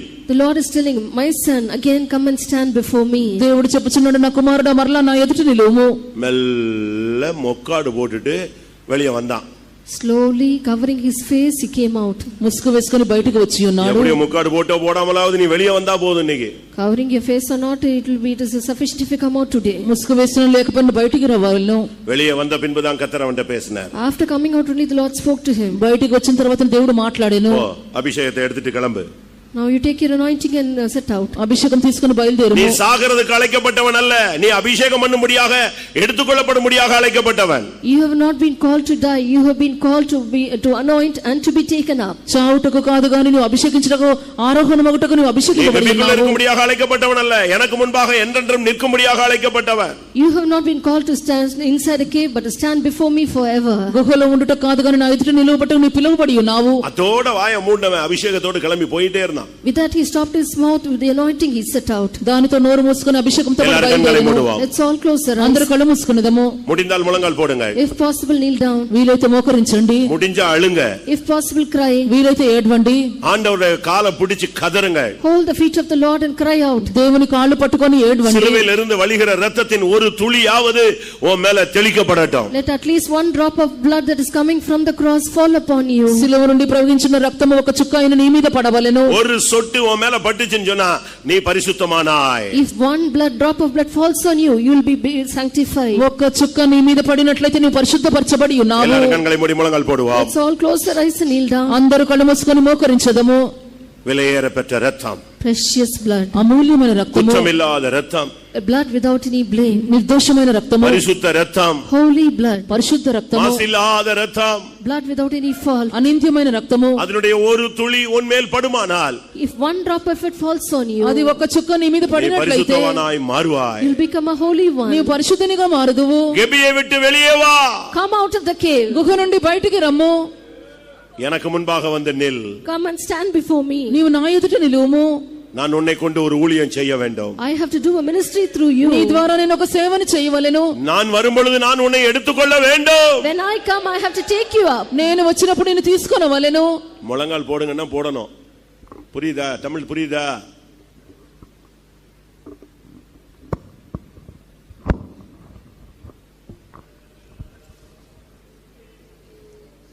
கர்த்தர் உன்னோடு பேசிக் கொண்டிருந்தார். The Lord was speaking to you. దేవుడు నీతో మాట్లాడుచున్నాడు. தேவனுடைய வார்த்தையை தூக்கி எறியாதே. Don't cast aside the word of the Lord. దేవుని వాక్యం విసిరి పారవేయవద్దు. தேவனுடைய வார்த்தைக்கு ஒதுங்கி போகாதே. Don't go aside from the word of the Lord. దేవుని వాక్యం వదిలిపెట్టవద్దు.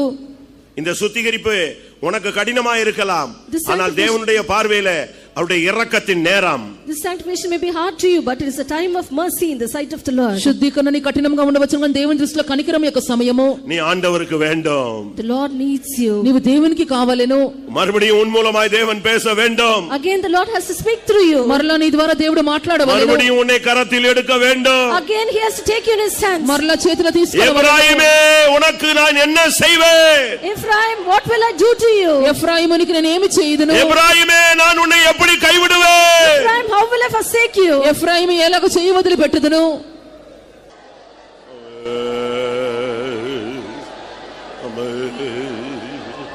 ஹalleluya ஹalleluya ஹalleluya. ஆமென் ஆமென். இந்த கடைசி கூட்டத்தில் நாம் எவைகளுக்குள்ளே இருக்கிறோமோ அவைகளை விட்டு நாம் வெளியே வர வேண்டும். In this last meeting, in whichever things we are inside, we have to come out of them. ఈ చివరి కుటుంబంలో దేనిలో ఉన్నామో దాని నుండి బయటికి రావాలను. தேவன் திட்டவட்டமாய் நம்மோடு பேசிக் கொண்டிருக்கிறார். Definitely the Lord is speaking to us. దేవుడు వ్యక్తిగతంగా మనతో మాట్లాడుచున్నాడు. நீ தேவனுடைய பிள்ளையானால் இந்த சத்தம் உனக்குரியது. If you are a child of God, this voice belongs to you. నీవు దేవుని బిడ్డవైతే స్వరము నీకు చెందినది. நீ ஓரேபுக்கு வந்தது உண்மையானால் இந்த வார்த்தை உனக்குரியது. If it is true that you have come to Horeb, this word belongs to you. నీవు హోరేబుకు వచ్చేది వాస్తవమైతే ఈ మాట నీకు చెందినది. எலியா வெளியே வர தயங்கினான். Elijah hesitated to come out. ఏలియా బయటకు వచ్చినకు విస్మయం ఉందెను. உனக்கும் கூட சில தவறான உறவுகள் இருக்கும், பழக்க வழக்கங்கள் இருக்கும், சில தோல்விகள் இருக்கும், சில பயம் இருக்கும், சில கேள்விகள் இருக்கும். அதனால நீ தயங்கி கொண்டிருக்கிறாய். You also may have wrong relationships, habits and wrong things. Because of that you are hesitating. నీలో కొన్ని తప్పైన కార్యములు సమస్యలు కనబడుచున్నవి గనుక బయటికి వచ్చినకు నీవు జడియచున్నావు. இரண்டாவது தேவன் அவனோடு பேசினார். Second time the Lord spoke to him. రెండవసారి దేవుడు మాట్లాడాడు. எலியாவே உனக்கு இங்கே என்ன காரியம்? What doest thou here, Elijah? ఏలియా నీకు ఇక్కడ ఏమి పని? எனக்கு முன்பாக வந்து நில். Come and stand before me. నా ఎదుట నిలువుము. மறுபடியும் உன்னுடைய ஆதி நிலவரத்துக்கு வந்து நில். Again come back to your first state and stand. మరలా నీ ఆది நான் స్థితికి உன்னை రమ్ము. கொண்டு பேச வேண்டும். I have to speak through you. నీ ద్వారా మాట్లాడవలెను. உன்னோடு உன்னை கொண்டு நான் பேச வேண்டும். By you and through you I have to speak. నీ ద్వారా నేను మాట్లాడవలెను.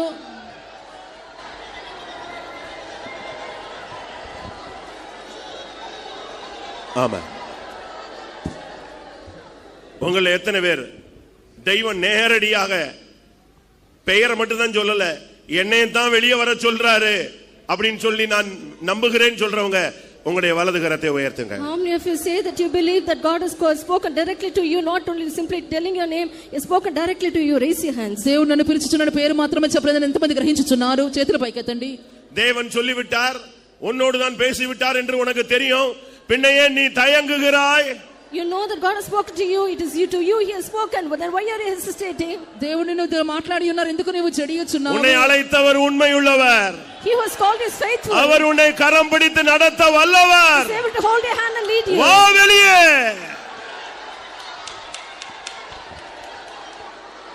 ஆமென் ஆமென். வெளியே வா என்கிற சத்தத்தோடு கர்த்தருடைய வல்லமை என்னோடு போராடி கொண்டிருக்கிறது என்று எத்தனை பேர் சொல்ல முடியும்? With a voice saying come out, the power of God is trying with me. How many of us can say that? బయటికి వచ్చినటువంటి స్వరంతో దేవుని ఆత్మతో పోరాడుచున్నదని ఎంతమంది గ్రహించుచున్నారు? எத்தனை பேருக்கு அந்த வார்த்தை கேட்டுக்கொண்டிருக்கிறது என்று தைரியமா சொல்ல முடியும்? How many of you can say boldly, I am listening, hearing this word? ఎంతమందికి మాట వినబడుచున్నది? நீ வெளியே வா, Come out. నీ బయటికి రమ్ము. உன்னை விடுதலையாக்க வல்லவர், He is able to deliver you, உன்னை சுகமாக்க வல்லவர், he is able to heal you, உன்னை நடத்த வல்லவர். ஆமென். தயவு செய்து ஒவ்வொரு பெற்றோர்களும் கவனத்தில் கொண்டு வாங்க. kindly request your parents, English நல்ல வைப்பா. தயவு செய்து ஒவ்வொரு பெற்றோர்களும் வெளியே வாங்க. please every parent you come out. దయచేసి తల్లిదండ్రులు బయటికి రండి. நீ வெளியே வர்றதுல தான் உன் குடும்பத்தினுடைய விமோசனம் அடங்கி இருக்கிறது. In you coming out only there is a solution for your family. నీవు బయటికి వచ్చిన మీ కుటుంబమునకు విమోచనము ఉన్నది. ஒவ்வொரு தாயும் தகப்பனும் வெளியே வர்ற நேரம் இதுதான். This is time when every father and mother has to come out. ప్రతి తల్లి తండ్రి బయటికి వచ్చే సమయం. ஒவ்வொரு வாலிப சகோதரனும் சகோதரியும் பயப்படாத, தைரியமாய் கெபியை விட்டு வெளியே வா. Every young brother, தேவன் உன் கரத்தை பிடிப்பார். boldly come out, God will hold your hand. ஒரு நிமிஷம். ஒவ்வொரு ஊழியக்காரங்களை வெளியே வர்ற நேரம் இதுதான். This is the time when every servant of God has to come out. சேவకులు బయటికి వచ్చే సమయం. நீங்க வெளியே வந்தால் உங்களை அழைத்த தேவன் மறுபடியும் அந்த சால்வையை உனக்கு கொடுப்பார். If you come out, Hallelujah. God told you will come give again the mantle. எத்தனை பேர் விசுவாசிக்கிறீர்கள்? If you believe, வா வெளியே, நான் உன்னை நடத்தட்டும். ஹுலமானியா ரஹானியா ரஹானியாரா ரைலபகதுனா.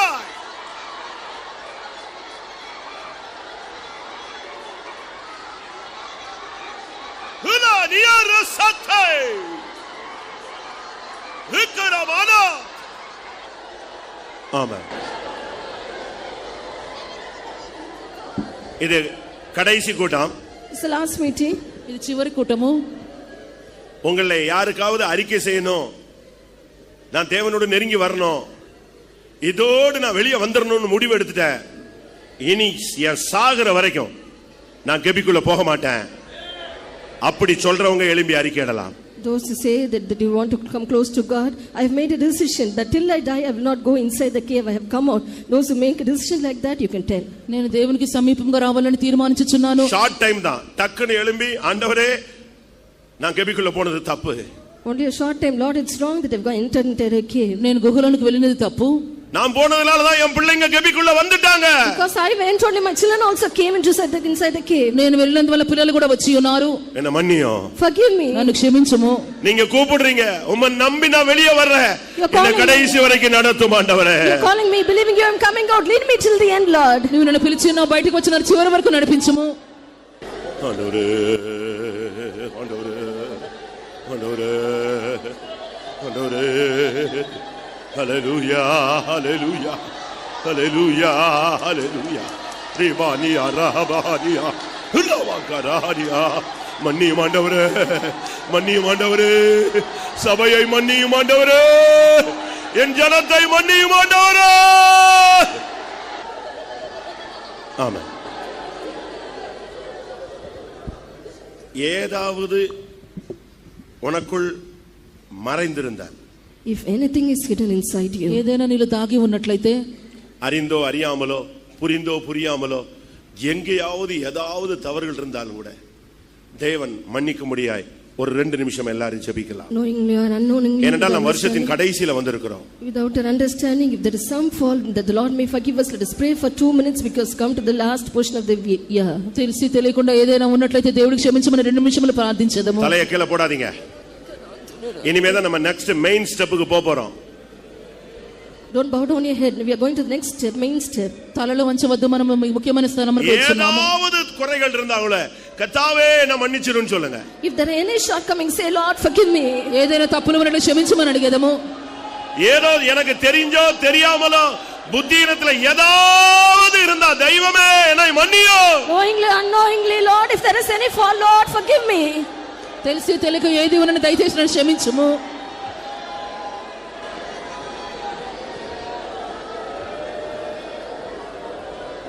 ஆமென். ஒரு ராஜா ஜெபித்தான். One king prayed. ఒక రాజు ప్రార్థించెను. பரிசுத்த ஸ்தலத்துக்கு ஏற்ற சுத்தாங்கம் அடையாது இருந்தாலும் கிருபையுள்ள தேவன் மன்னிப்பீராக. Even if the people have not attained the purification according to the cleansing of the temple, gracious Lord forgive the people. 2 நாளாகமத்தில் இருக்கு. அவன் ஜெபிக்கிறான், பரிசுத்த ஸ்தலத்துக்கு ஏற்ற சுத்தாங்கம் அடையாது இருந்தாலும், அந்த பரிசுத்த ஸ்தலத்துக்கு ஏற்ற ஒரு சுத்தம் ஒருவேளை கிடையாமல் போயிருந்தாலும் தயவாய் மன்னிச்சு அந்த இடத்துக்கு கொண்டு வாங்க. The king prayed, the good Lord pardon everyone. எடுத்தீங்களா? 2 நாளாகமம் 30:19. சத்தமா 30:19. எசேக்கியா அவர்களுக்காக விண்ணப்பம் பண்ணி தங்கள் பிதாக்களின் தேவனாகிய கர்த்தரான தேவனை தேடும்படிக்கு தங்கள் இருதயத்தை நேராக்கினவர்கள் பரிசுத்த ஸ்தலத்திற்கேற்ற தங்கள் இருதயத்தை நேராக்கினவர்கள் பரிசுத்த ஸ்தலத்திற்கேற்ற சுத்தாங்கம் அடையாதிருந்தாலும் கிருபையுள்ள கர்த்தர் அவர்கள் எல்லாருக்கும் மன்னிப்பாராக என்றார். இதுதான் இப்ப ஜெபம் பண்ண போறோம் நம்ம எல்லாரும். Now this is what we are all going to pray. எல்லாரும் முழங்கால் போட்டு ஒரு ஜெபம் பண்ணலாம். Let's all kneel down and make this prayer. இந்த சுத்திகரிப்பு கூட்டத்துக்கு வந்தவர்கள், 2 நாள் சுத்திகரிப்பு கூட்டத்துக்கு வந்தவர்கள், தங்கள் இருதயத்தை நேராக்கினவர்கள், எப்படி ஆயினும் பரலோகத்துக்கு போகணும்னு வாஞ்சிக்கிறவர்கள், ஒருவேளை அந்த மகா பரிசுத்த தேவனுக்கு முன்பாக நிற்க முடியாதபடி, அந்த மகா பரிசுத்த ஸ்தலத்தில் நிற்க கூடாதபடி ஏதாவது குறைகள் இருந்தாலும், அந்த பரிசுத்த ஸ்தலத்துக்கு ஏற்ற சுத்தாங்கம் அடையாது இருந்தாலும் கிருபையுள்ள தேவன் இந்த வருஷத்தின் கடைசியில் சபையை மன்னிப்பாராக. எல்லாரும் வாயை திறந்து ஒரு ஜெபம் பண்ணுங்க பார்க்கலாம். ஆமென், ஆமென், ஆமென். இப்பொழுது நாம் அடுத்த பகுதிக்கு வருகிறோம். Now we are coming to the next part. அது என்ன? What is that? வெளியே வந்த மனிதனை கர்த்தர் பேசினார், நீ 2 பேரை ராஜாவாக மாற்ற அபிஷேகிக்க வேண்டும், ஒருவனை தீர்க்கதரிசியாக அபிஷேகிக்க வேண்டும். To the person who came out, the Lord spoke that he has to anoint 2 people as kings and 1 as a prophet. ఇద్దరిని రాజుగా అభిషేకించవలెను, ఒకరిని ప్రవక్తగా అభిషేకించవలెను. 3 அபிஷேகத்தை அவன் கையில கொடுத்து ஊழியத்தை கொடுத்து போ என்று அனுப்பினார். Giving 3 anointings and ministry in his hand, he asked him to go. 3 అభిషేకములను సేవను ఇచ్చి వెళ్ళమని చెప్పెను. கர்த்தர் வெளியே கொண்டு வந்துட்டாருன்னு எத்தனை பேர் விசுவாசிக்கிறீங்க? Only if you believe that the Lord has brought us out. బయటికి తెచ్చినని ఎంతమంది విశ్వసించుచున్నారు? இன்னைக்கு கர்த்தர் உன் கையில 3 அபிஷேகத்தை தர போகிறார். The Lord is going to give you 3 kinds of anointing. உலகம் மாமிசம் பிசாசை ஜெயிக்கக்கூடிய அபிஷேகத்தை கர்த்தர் உனக்கு தருகிறார். The Lord is giving you anointing to overcome the world, flesh and Satan. ஆமென். நான் மட்டும் பேசுறேன். தயவு செய்து யாரும் அவசரப்பட்டு எழும்பி போயிடாதீங்க. உங்களுக்கு வெளியே வந்துட்டீங்கன்னா இனிமே கர்த்தருக்காக நிக்கணும், ஒரு வேலையை கர்த்தருக்காக செய்யணும், ஊழியம் செஞ்சீங்கன்னா அதுக்கு ஒரு அபிஷேகத்தை வாங்கிட்டு போங்க, ஒரு கிருபையை பெற்றுக்கொண்டு போங்க. அந்த சால்வை உன் மேல வந்து விழுந்த பிறகு நீ திரும்பி போ. வீட்டுக்கு போகும்போது உன் கையில ஒரு சால்வை இருக்கட்டும், ஒரு அபிஷேகம், ஒரு அக்கினி, ஒரு வல்லமை, ஒரு நிறைவான ஜீவன், அளவில்லாத வல்லமை. யாரும் அடக்காதீங்க, யாரும் தேவனுடைய வல்லமையை கட்டுப்படுத்தாதீங்க, யாரும் வெட்கப்படாதீங்க. தேவனுடைய வல்லமையினால் முடிசூட்டப்படுங்கள்.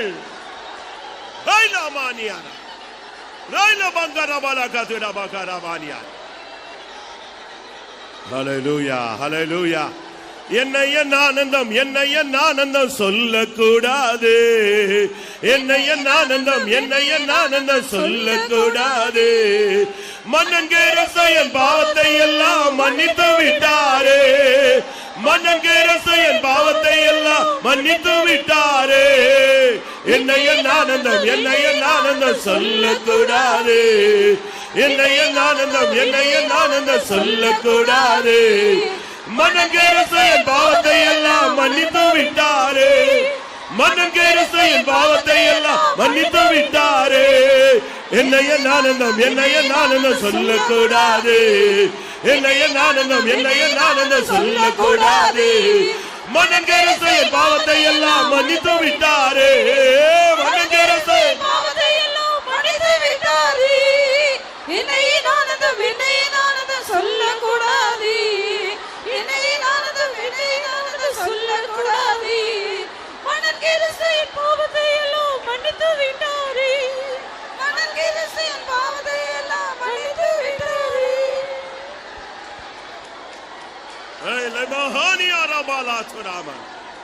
அல்லேலூயா. பிசாசு குற்றப்படுத்த இடம் கொடுக்காதீங்க. கர்த்தர் உன்னை மன்னித்தார் என்று எத்தனை பேருக்கு நிச்சயம் இருக்கிறது?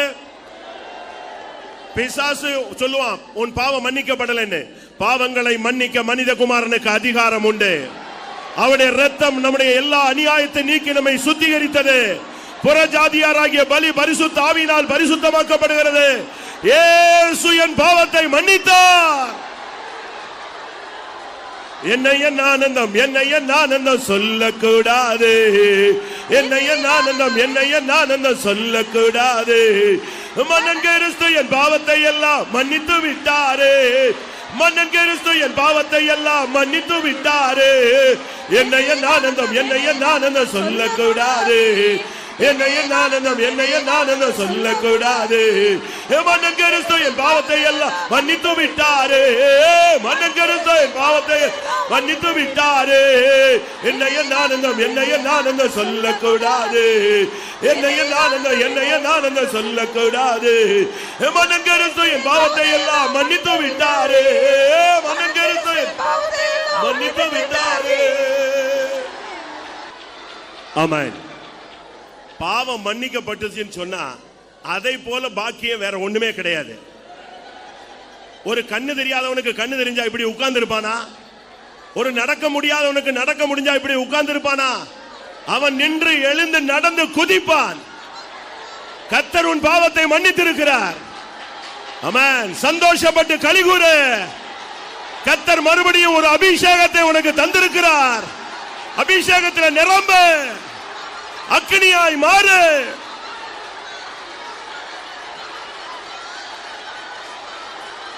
சாத்தான் தோற்று போனான். ஆமென். ஒரு பிறந்ததிலிருந்து ஒரு சப்பானி 40 வருஷம் சப்பானியா இருந்தான். அவனை அப்படி அப்போஸ்தலர்கள் தூக்கி விட்டாங்க. இயேசுவின் நாமத்தில் எழுந்து நட. அவன் நடந்த உடனே எழுந்தான், நின்றான், நடந்தான், குதித்தான், ஓடினான். கர்த்தர் உன்னை மன்னித்து உன் கையில மறுபடியும் அதே கிருபை, அதே வல்லமை, அதே அபிஷேகம், அதே இரட்டிப்பான சால்வை எல்லாம் உன் கையில கொடுத்திருக்கும் பொழுது நீ ஏன் மௌனமா இருக்கிறாய்? கர்த்தரை உயர்த்து. ஆமென். இப்ப நான் கேட்கிறேன், இயேசு மன்னிச்சாரா? என் பாவத்தை மன்னிச்சாருன்னு சொல்றவங்க கை வைத்துங்க. அப்ப என்னோடு சேர்ந்து வாருங்கள். என்னை என் ஆனந்தம் என்னை என் ஆனந்தம் சொல்லக்கூடாது. எல்லாரும் என்னை என் ஆனந்தம் என்னை என் ஆனந்தம் சொல்லக்கூடாது. மன்னங்கேரசு என் பாவத்தை எல்லாம் மன்னித்து விட்டாரே. மன்னங்கேரசு என் பாவத்தை எல்லாம் மன்னித்து விட்டாரே. என்னை என் ஆனந்தம் என்னை என் ஆனந்தம் சொல்லக்கூடாது. என்னை என் ஆனந்தம் என்னை என் ஆனந்தம் சொல்லக்கூடாது. மன்னங்கேரசு என் பாவத்தை எல்லாம் மன்னித்து விட்டாரே. மன்னங்கேரசு என் பாவத்தை எல்லாம் மன்னித்து விட்டாரே.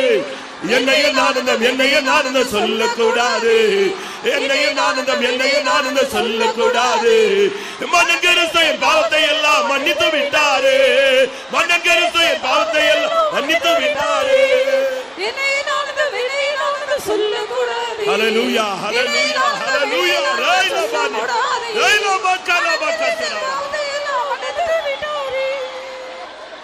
ஆமென்.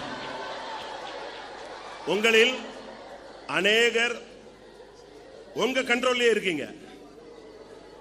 இன்னும் ஆவியில் கட்டுண்டவர்களாய் உங்களை ஒப்பு கொடுக்க மாட்டேங்கிறீங்க. உன் கண்ட்ரோல்ல இருக்காது, ஆவியானவருடைய கண்ட்ரோல்ல வா. ஆவியில் கட்டுண்டவனா நீ எருசலேமுக்கும் சீயோனுக்கும் போகணும். கர்த்தர் இன்றைக்கு உனக்கு ஒரு அபிஷேகம் தருவார். இனி நீ கெபிக்கே போக மாட்டாய், நீ பயப்பட மாட்டாய், இனி நீ எந்த பாவத்துக்குள்ளும் சிக்கிக் கொள்ள மாட்டாய். இந்த அபிஷேகத்தை கொண்டு நீ போய்கொண்டே இருப்பாய். எக்காலம் தொனிக்கும் பொழுது நீ மறுரூபம் ஆவாய். ஆமாம், இன்னும் சில நிமிடங்கள்ல முடியும். ஆனா அதுக்கு முன்னால வெளியே வந்த நீ ஒரு அபிஷேகத்தை பெற்றுக்கொள், ஒரு வார்த்தையை பெற்றுக்கொள், ஒரு தொடுதலை பெற்றுக்கொள், ஒரு வாக்கு தத்தத்தை பெற்றுக்கொள், ஒரு விடுதலையை பெற்றுக்கொள், ஒரு வல்லமையை பெற்றுக்கொள், ஒரு கிருபையை பெற்றுக்கொள், உன்னுடைய வரங்களை பெற்றுக்கொள். ஹல்லேலூயா, ஹல்லேலூயா, ஹல்லேலூயா. ஆமென். கர்த்தருக்காய் வாழ்கிற அபிஷேகம் எத்தனைவருக்கு தேவை? ஆண்டவரே, நான் உமக்காக ஜீவிக்கணும்பா. இனி கிடைக்கிற ஒவ்வொரு மணி துளிகளும் நான் உமக்காய் ஜீவிக்கிறதுக்காய் அமைய வேண்டும். அப்படிப்பட்ட ஒரு அபிஷேகத்தை ஊற்றிடும் எங்கள் உள்ளத்தில் அன்பை நாங்கள் உமக்காகவே ஜீவிக்க வேண்டும். எத்தனை பேருக்கு அந்த ஆண்டவருக்காய் ஜீவிக்கிற அபிஷேகம் தேவை? ஹல்லேலூயா, ஹல்லேலூயா. இந்த அபிஷேகம் வரும் பொழுது வியாதி ஓடும், செய்வினைகள் பறந்து போகும், மந்திரவாதம் முறியடிக்கப்படும், சாபங்கள் நீங்கும். ஹல்லேலூயா. ஆமென். இந்த அபிஷேகம் உன்னுடைய உச்சன் தலையிலிருந்து உள்ளங்கால் மட்டும், எலும்பில், நரம்பில், ஊனில், சதையில், இரத்தத்தில், மயிரில், தோலில் இறங்கட்டும். இயேசுவுக்காய் ஜீவிக்கக்கூடிய அபிஷேகம். ஹல்லேலூயா. இப்பொழுது பெற்றுக்கொள். ஊற்றிடும் எங்கள் உள்ளத்தில் அன்பை, ஊற்றிடும் எங்கள் உள்ளத்தில் அன்பை உமக்காகவே ஜீவிக்க, உமக்காகவே ஜீவிக்க.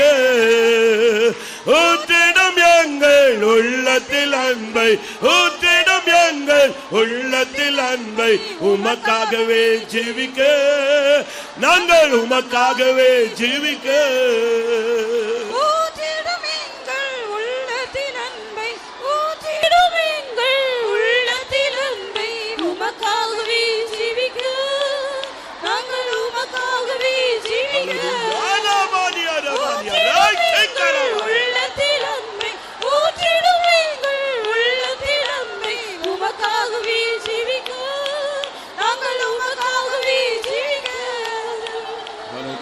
Hallelujah, hallelujah.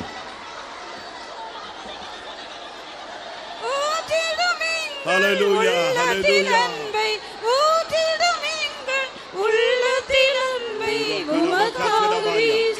Amen, amen, amen. Hallelujah. Nikadabala, kidadiyana bala tidani. Jesus, hallelujah.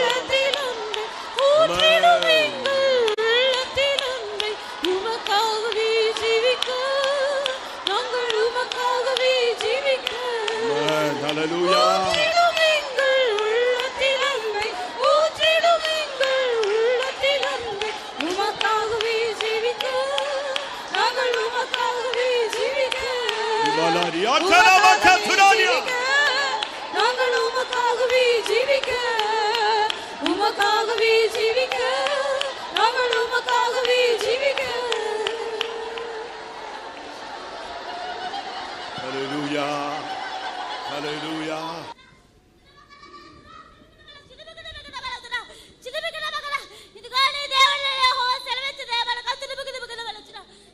கர்த்தராகிய நான் சொல்லுகிறதாவது, இப்பொழுது நான் உன்னோட பேசிக் கொண்டிருக்கிறேன்.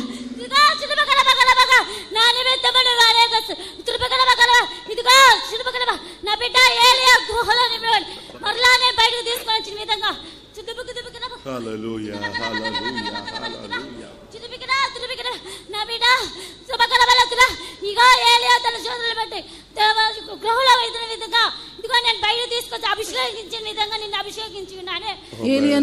ஏலியாவை கவிக்குள்ளிருந்து வெளியே கொண்டு வந்தது போல இவனை வெளியே கொண்டு வந்து அபிஷேகம் பண்ணியிருக்கிறேன்.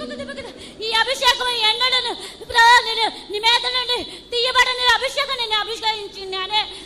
இந்த அபிஷேகமானது என்றென்றைக்கும் உன்னோட இருக்கிறதான அபிஷேகம். இந்த அபிஷேகத்தினாலே எல்லாவற்றையும் ஜெயிப்பாயாக.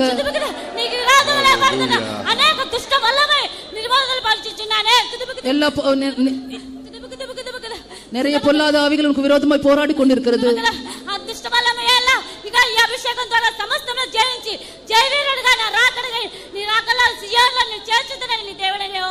என்னுடைய அபிஷேகத்தினால எல்லா பொல்லாத வல்லமைகள் ஜெயித்து என் வருகைக்காக நீ ஆயத்தப்படவா என்று கர்த்தர் சொல்கிறார். ஹல்லேலூயா, ஹல்லேலூயா, ஹல்லேலூயா, ஹல்லேலூயா.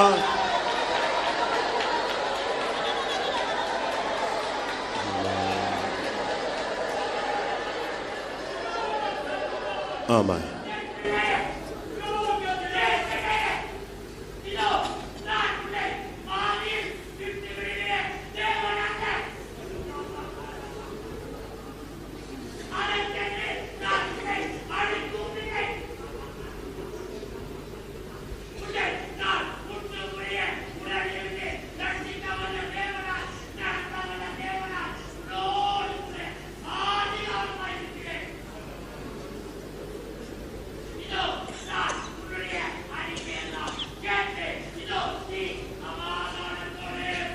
Hallelujah, hallelujah, hallelujah.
Hallelujah, hallelujah, hallelujah.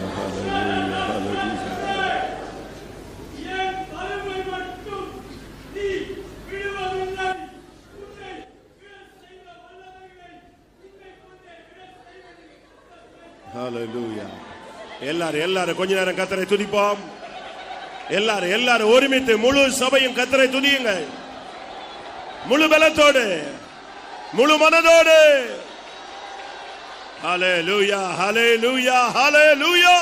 அவர் சமூகம் என் சந்தோஷமே, அது நிறைவான சந்தோஷமே.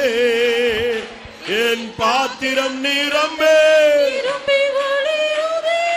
ஆனந்தம் பேரானந்தமே. அவர் சமூகம் என் சந்தோஷமே, அவன் அது நிறைவான சந்தோஷமே. என் பாத்திரம் நிரம்பே, ஆனந்தம் பேரானந்தமே. அவர் சமூகம் என் சந்தோஷம். ஹல்லேலூயா. அது நிறைவான சந்தோஷமே. என் பாத்திரம் நிரம்பி நிரம்பி வழியுதே, ஆனந்தம் பேரானந்தமே. ஹல்லேலூயா. ஒரு நிமிஷம். தாவீது ஒரு விசை பெட்டியை கொண்டு வந்த பொழுது அந்த பெட்டி ஆட ஆரம்பித்தது.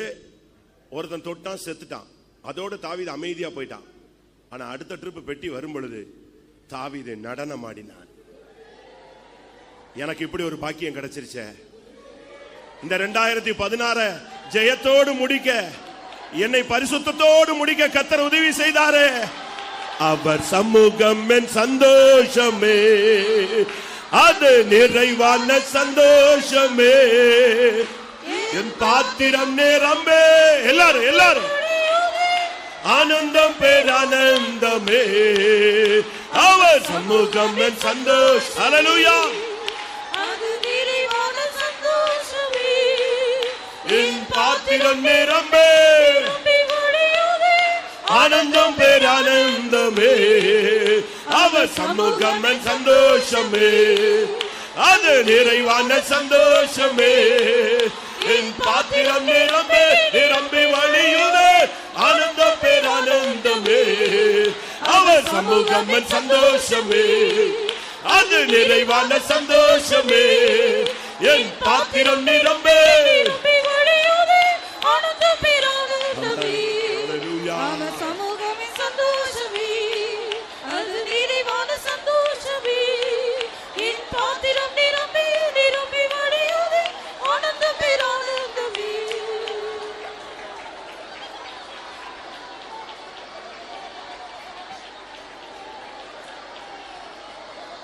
அல்லேலூயா. கர்த்தருடைய சமூகத்துக்காய் ஸ்தோத்திரம் பண்ணுவோம். Praise the Lord, praise the Lord, praise the Lord, praise the Lord. கர்த்தர் உட்கார்ந்து இந்த நாட்களை தன்னுடைய சரீரமாகிய சபையை சுத்திரித்துக் கொண்டிருந்தார். அதற்காக ஸ்தோத்திரம் பண்ணுவோம். ஸ்தோத்திரம் ஸ்தோத்திரம் ஸ்தோத்திரம் ஸ்தோத்திரம். அவருடைய இரத்தத்தினாலும் அவருடைய வசனத்தினாலும் அவருடைய ஆவியினாலும் அவருடைய நாமத்தினாலும் கர்த்தர் நம்மை பரிசுத்தமாக்கி கொண்டிருந்தார். அதற்காக ஸ்தோத்திரம் பண்ணுவோம்.